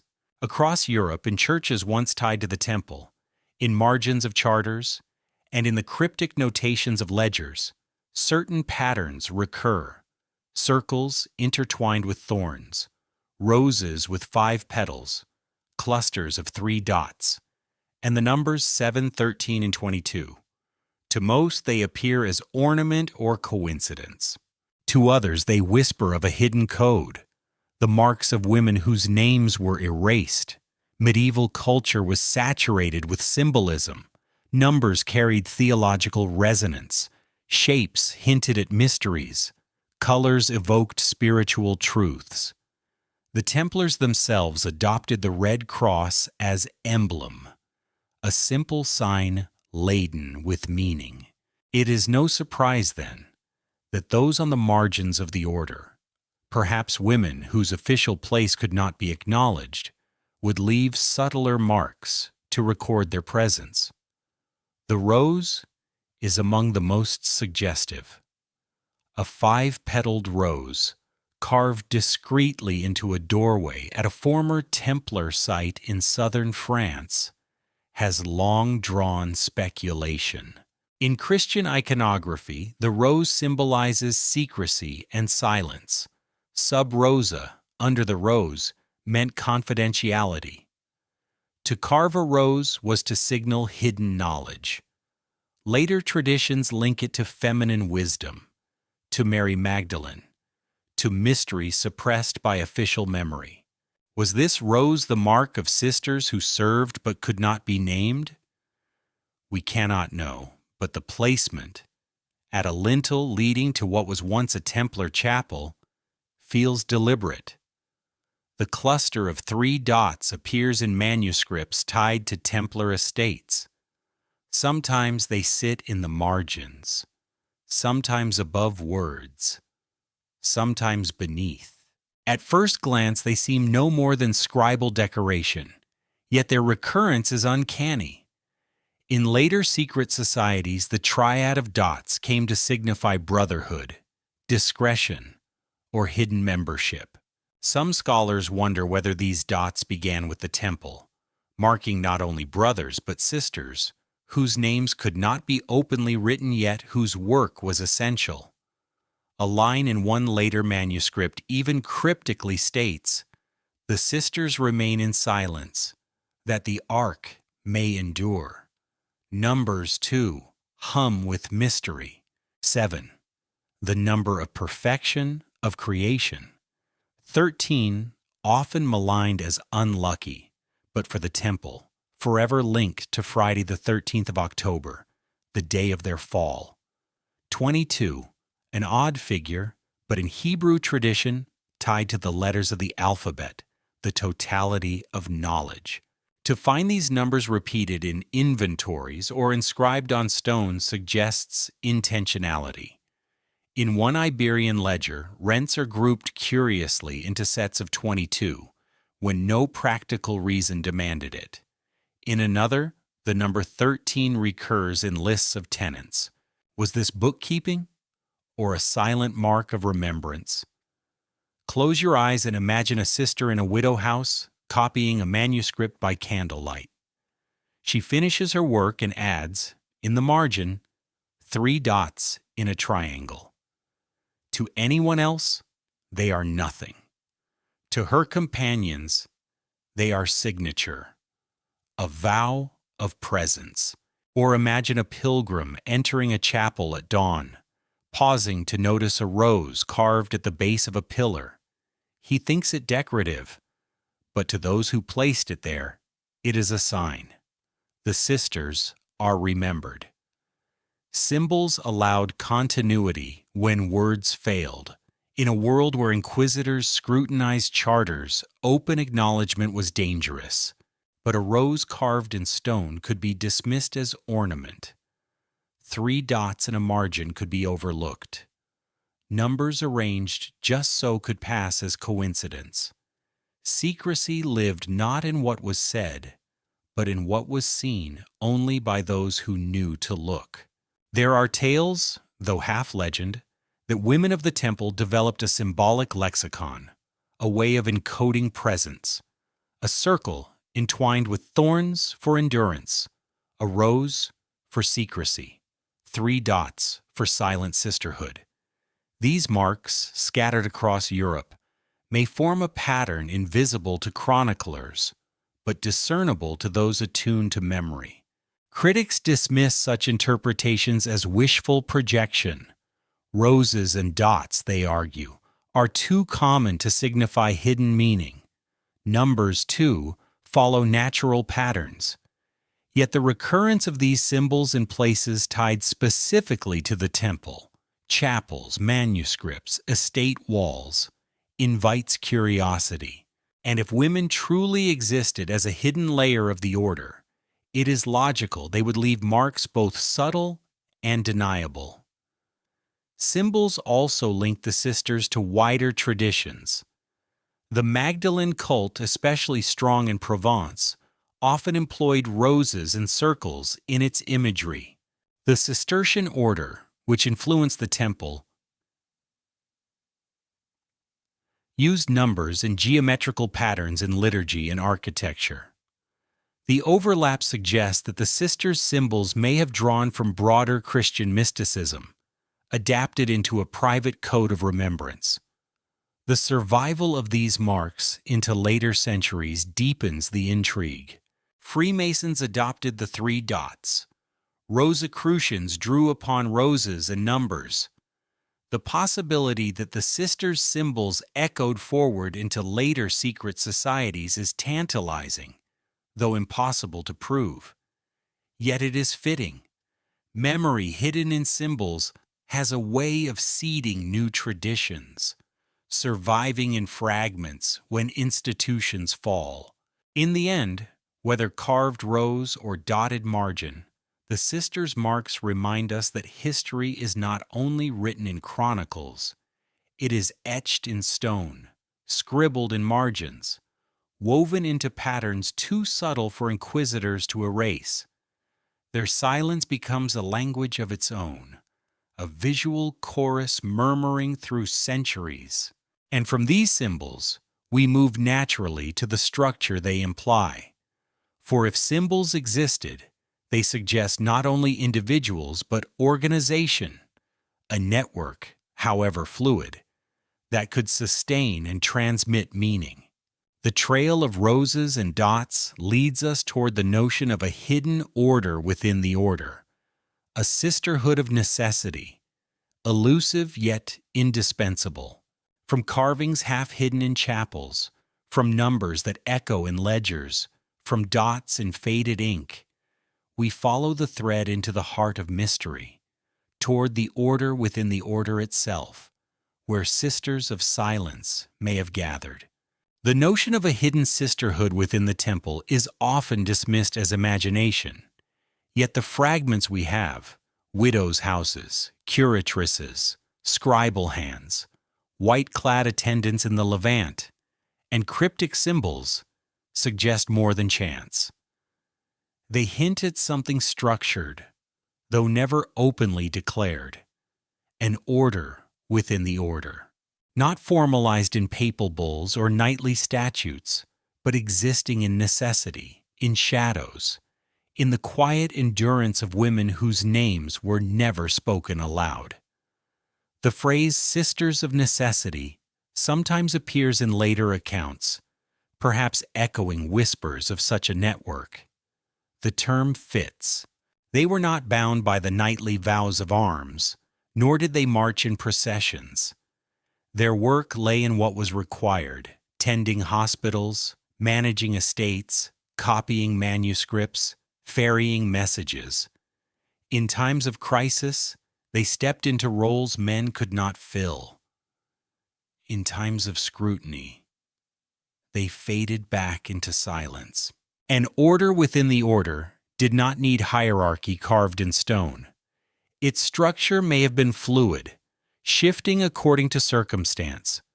A widow in Portugal who managed tenants might be linked through kinship to a scribe in France, and that scribe in turn to an attendant in Acre.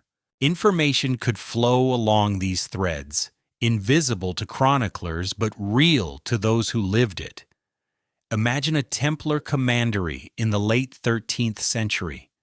The brothers gather for prayer, their mantles gleaming white in the candlelight. Outside the chapel, women move quietly, managing stores, tending the sick, recording transactions. No parchment lists their names. No heraldry claims their presence. Yet without them, the commandery falters. Grain is not collected, wine not delivered, patience not treated. The brothers marched to war, confident in supply lines sustained by unseen hands. That is the paradox of the hidden order, absent from Chronicles, present in function. Symbols suggest cohesion. A rose carved in stone in France, 3 dots inked in Iberia, numbers recurring in ledgers. These may have been markers of belonging, not formal insignia, but signs recognized among insiders.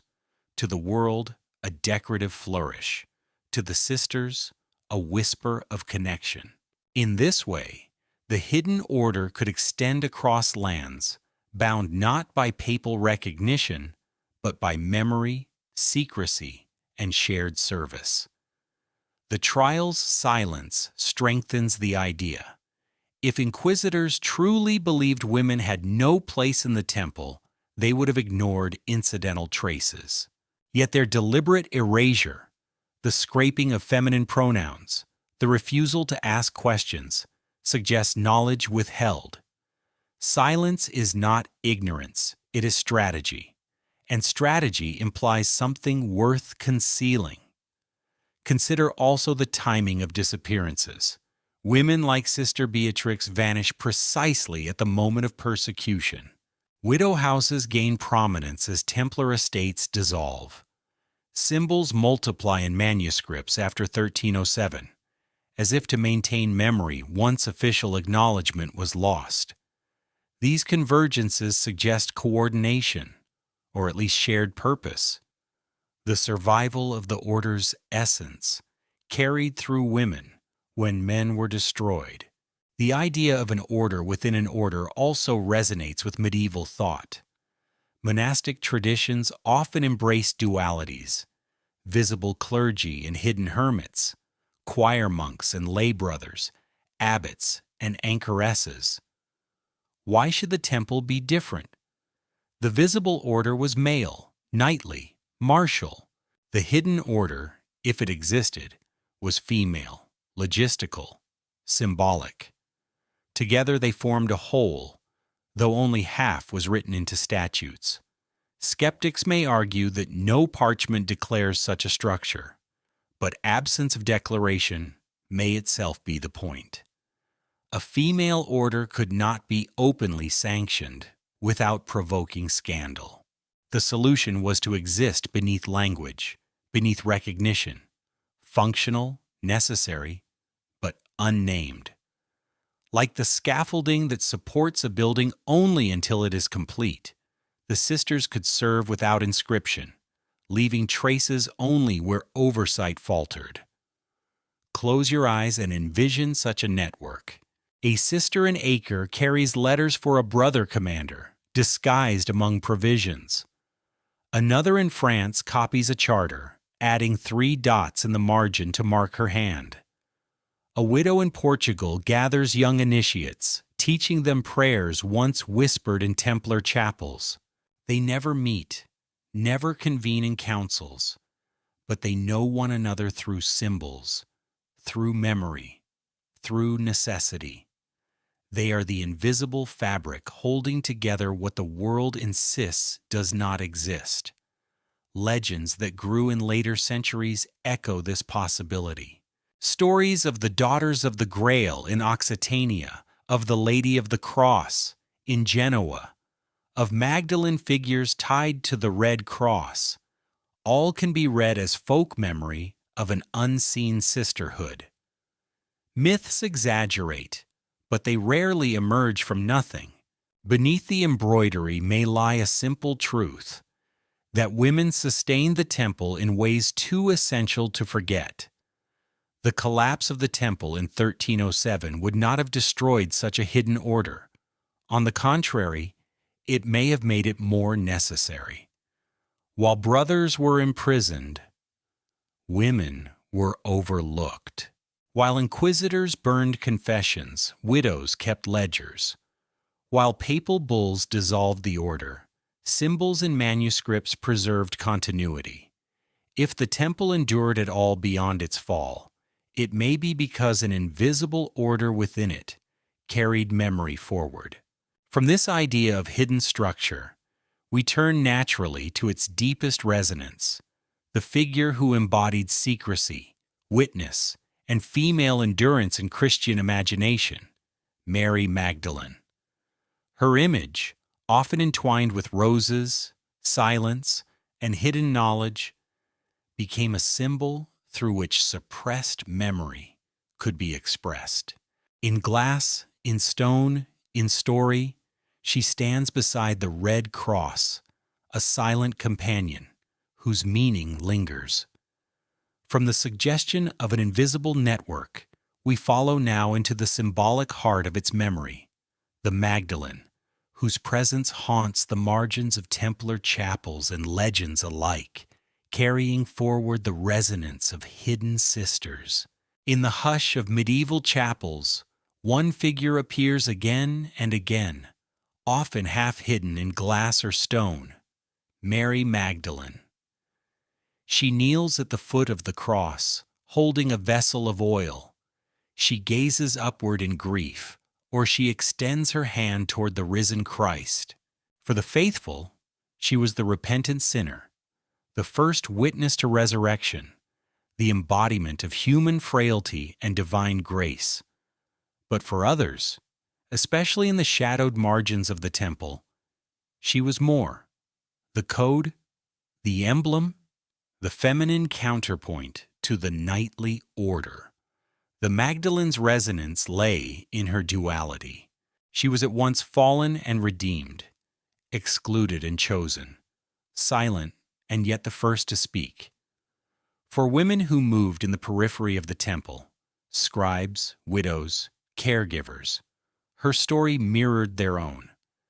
They were never named in statutes, never placed in official chronicles, yet their presence was undeniable and their endurance vital. Like the Magdalene, they were witnesses whose voices history sought to mute. In southern France, especially in Provence and Languedoc, the Magdalene's cult was strong. Pilgrimage routes led to her shrines, where relics were said to rest. Chapels bore roses and circles in her honor. It was in this very landscape that legends of the Grail intertwined with whispers of Templar secrets. Here the Magdalene was not just saint, but symbol, associated with hidden wisdom, continuity, and feminine presence. If the sisters of the temple left marks, it is fitting they would cloak them in the imagery of the Magdalene. One window in a ruined Templar chapel depicts a woman with flowing hair, holding a vessel, standing beneath a small red cross. Officially, she is the Magdalene. Yet the juxtaposition feels deliberate. The saint of witness paired with the emblem of the temple. Was this simple devotion or a veiled acknowledgement of female service within the order? We cannot know, but the alignment speaks. Legends deepened the resonance. Folk tales spoke of Magdalene as guardian of secret lineages, as keeper of hidden knowledge passed through generations of women. Some traditions claim she carried the Grail to France, not as object, but as bloodline. For those seeking evidence of a hidden sisterhood, these stories provide a symbolic map. The sisters may not have proclaimed themselves, but in aligning with the Magdalene, they cloaked themselves in a saint whose very identity was liminal, contested, and powerful. Close your eyes and picture the Magdalene in art. Her hair cascades like rivers of light. Her vessel gleams. Her gaze is steady. Now imagine a sister in a Templar infirmary, tending a patient by candlelight. Her veil is simple, her tools, herbs and water. To those around her, she is anonymous. But in her heart, perhaps she identifies with the Magdalene, serving, enduring, remembering. Through that association, she claims a lineage of witness, one not recognized in statutes, but alive in practice. The symbolism of the rose ties her further. The rose, as we have seen, often marks secrecy. In medieval art, the Magdalene is sometimes shown with roses at her feet, or with garlands of flowers. To inscribe a rose in a Templar chapel, then, may have been to inscribe not only secrecy, but Magdalene's presence, a feminine echo woven into stone. Skeptics argue that all this is coincidence, that Magdalene devotion was widespread and cannot be tied uniquely to the temple. This is true. Yet coincidence becomes compelling when layered upon other evidence. The effigies of unnamed women, the curatrices of hospitals, the symbols of roses and dots, the erasures in trial records. Magdalene's imagery does not stand alone. It harmonizes with the wider pattern of hidden sisters. The Magdalene also embodied transformation, another resonance for those who survived the temple's fall. She was one who turned from old life to new, who endured loss, but bore witness to renewal.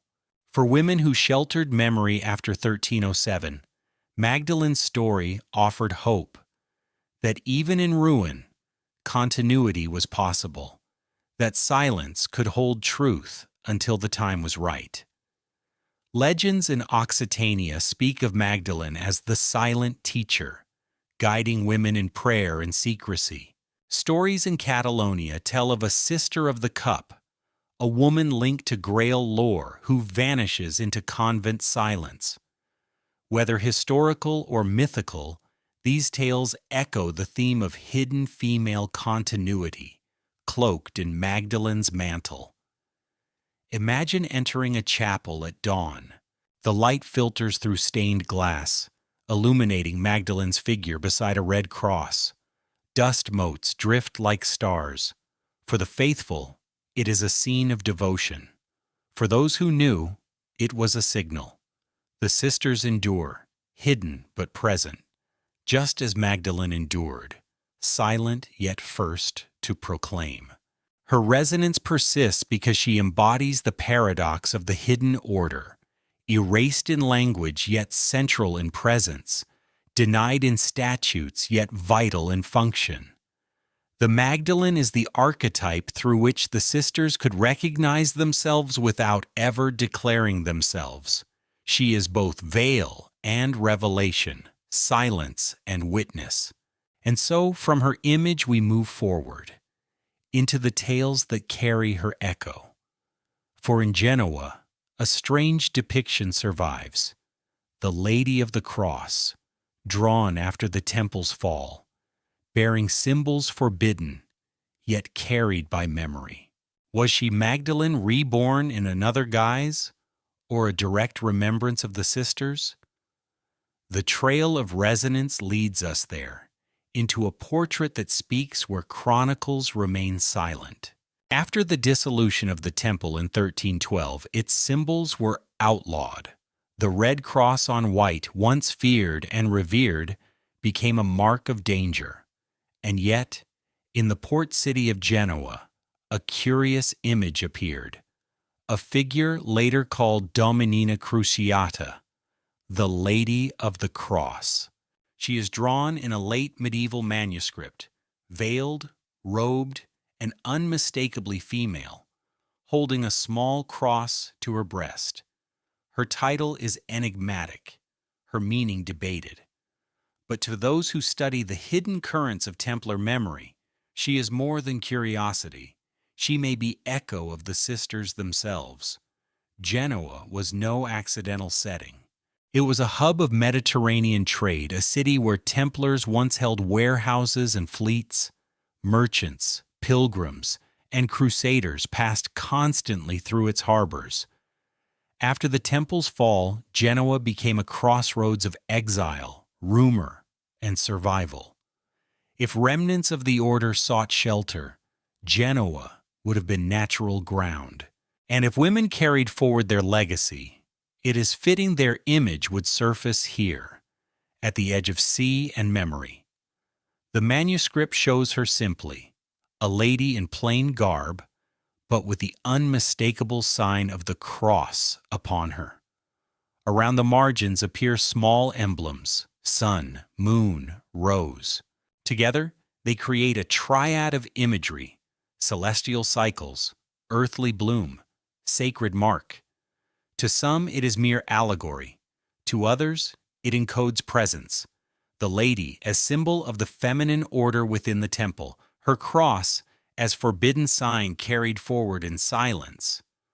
Why call her Dominina Cruciata? The title is unusual, not a standard saint's name.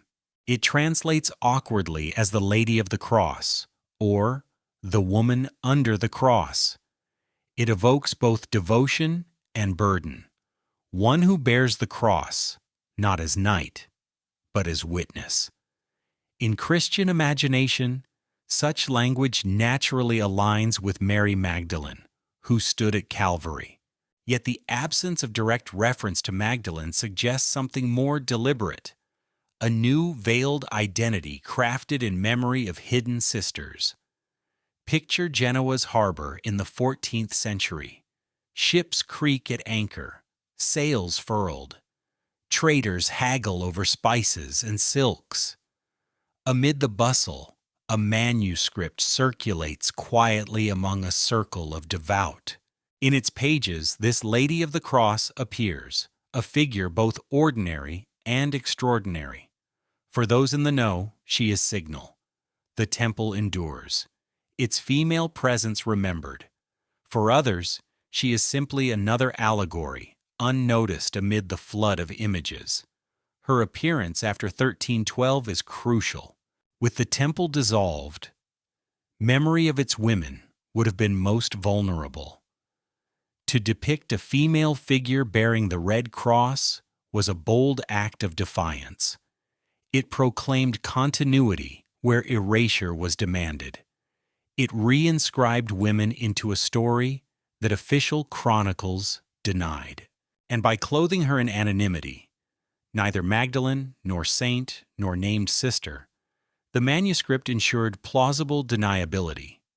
She could mean anything, and so she meant everything to those who sought her. The marginal emblems deepen the intrigue. The sun and moon, symbols of cycle, balance, eternal rhythm. The rose, sign of secrecy, feminine wisdom, hidden knowledge. Together with the cross, they create a cosmology: heaven, earth, silence, sacrifice. Was this an encoded theology of the sisters, or a devotional flourish misunderstood by us centuries later? We cannot be certain. But the very possibility testifies to the hunger for continuity, the refusal to let the sisters' presence vanish completely. Legends soon attached themselves. In Genoa, whispers told of a woman known as La Signora della Croce, who sheltered fugitives of the order. In taverns, sailors muttered of a lady who appeared at night by the docks, veiled and silent, guiding refugees towards safe passage. These tales, half superstition, echo the imagery of the manuscript: myth-embroidered symbol, creating living memory. Her presence fits the broader pattern we have traced: effigies of unnamed women in Templar tombs, roses carved in stone, curatrices managing hospitals, white-clad attendants in Acre, Magdalene in chapels beside the Red Cross. The Lady of the Cross in Genoa gathers all these threads and personifies them. She is not a historical figure we can name. She is an emblem, a condensation of memory into form, the feminine counter-presence to the knightly order. Skeptics dismiss her as allegory, as pious fancy, but allegories themselves arise from context. To invent a Lady of the Cross, just as the temple was suppressed, suggests memory refusing silence. The very fact that she unsettles historians, caught between saint, symbol, and possibility, makes her valuable. She is the echo of voices we are not meant to hear. Close your eyes and imagine her. A veiled woman walks Genoa's docks at twilight, her mantle plain, but in her hand she holds a small cross. Sailors glance at her, whisper, cross themselves. She passes by and is gone. The image lingers. Perhaps she never lived. Perhaps she lived only in manuscript and rumor. Yet the memory of her presence endures. And so, from Genoa's harbor, we trace the echo further west and south, into the hills of Occitania and Catalonia, where legends of the Grail entwine with whispers of daughters who bore its memory. If the Lady of the Cross was emblem in image, the Daughters of the Grail were emblem in story, tales of women who guarded not objects of gold, but memory itself. From the manuscript margins of Genoa, where a veiled figure bears a forbidden cross, we follow now into the landscapes of legend, where the Grail's daughters wait, silent but enduring. The story of the Templars ends not with a blaze of revelation, but with pages missing, lines erased, questions unasked. To look for the hidden sisters is to step into a field of absences, and nowhere are those absences more telling than in the archives of the Church. The Vatican, guardian of the order's fate, became also the curator of its silence. Among the trial records, one encounters curious evasions, Inquisition transcripts that linger on financial irregularities, or ritual gestures suddenly grow terse when questions of households arise. A phrase like "no man was found" is repeated in ways that suggest more than it declares, as if the scribe were instructed to circle around an unspoken possibility. In some manuscripts, whole sections of parchment are scraped clean where pronouns might have revealed too much. Even the simplest observation that estates were tended, infirmaries managed, letters dispatched, remains curiously unanchored, as though the hands behind these tasks could not be named. In certain inventories of seized property, objects appear under puzzling categories. Vestments of the women's quarters, or linens from the lower house, are noted without explanation. Were these references to servants, to tenants, or to sisters who lived unacknowledged within the order's reach? The documents neither affirm nor deny. They only gesture, then withdraw, leaving a hollow where certainty might have stood. Perhaps the most striking evidence lies in what contemporaries did not say. Chroniclers of the suppression described knights tortured, confessions forced, estates dissolved. Yet of the women who must have intersected with this world, patrons, scribes, nurses, there's little more than silence. It is a silence too deliberate to be natural.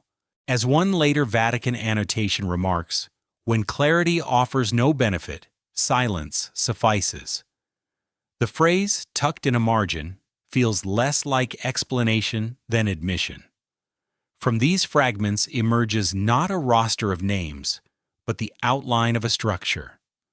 The hidden matriarchy of the temple was never formalized, never given statutes or seals. It existed in the interstices, in the hands that kept accounts, in the voices that soothed the wounded, in the vigilance that preserved memory when official channels faltered. They were not daughters of kings or claimants to crowns. Their strength lay in continuity. The matriarchy was hidden not only from others, but from itself. Each woman may have thought she served alone, as patron, manager, healer, or copyist. Yet together they wove a net that caught what might have been lost.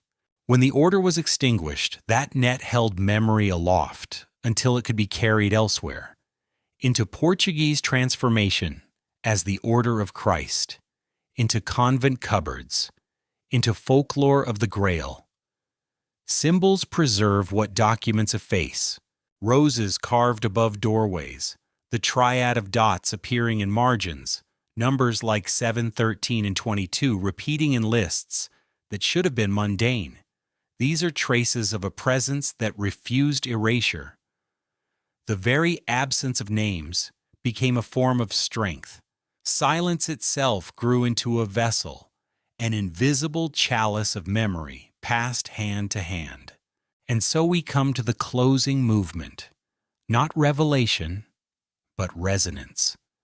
Not discovery, but endurance. The hidden sisters of the temple remain hidden, yet their presence threads through stone, through parchment, through story. They remind us that history is not only what is written, but also what is withheld, and that sometimes the truest legacy lies in what survives unsaid. Night gathers around the ruins, soft and unhurried. Moss spreads across fallen walls. The air carries the faint scent of earth and ash. What banners once proclaimed has long since faded, yet the silence speaks with greater persistence. Within it, the sisters endure. Think of the candle snuffed, but leaving warmth in the room. The chant ended, yet still humming in the mind. So too the hidden matriarchy, never inscribed in chronicles, but alive in what lingers after the flame. They are the unrecorded keepers, sustaining memory when names could not be spoken. A ledger balanced, a hospital tended, a margin marked with 3 dots, small acts, nearly invisible, yet together forming a rhythm stronger than the crash of arms. Fire scattered the knights, but embers traveled quietly, nestling where no one thought to look, in widow houses, in convent cupboards, in whispered tales that shaped local legend. Under the rose, sub rosa, memory survived. The rose itself remains carved shallow but unbroken. The numbers repeat like prayer. The circle closes. Silence, once imposed, becomes a language in its own right. Through it, the sisters walk beside us, unseen but not absent. And so the story dims. Armor fades to dust. Stone effigies soften in shadow. Yet the hush carries meaning. The wind still moves through broken arches, bearing with it the quiet strength of those who kept continuity. If you listen carefully past the echo of battle and decree, you can still hear them. The cadence of ink, the whisper of care, the persistence of memory. This is their legacy. Not treasure, not throne, but endurance.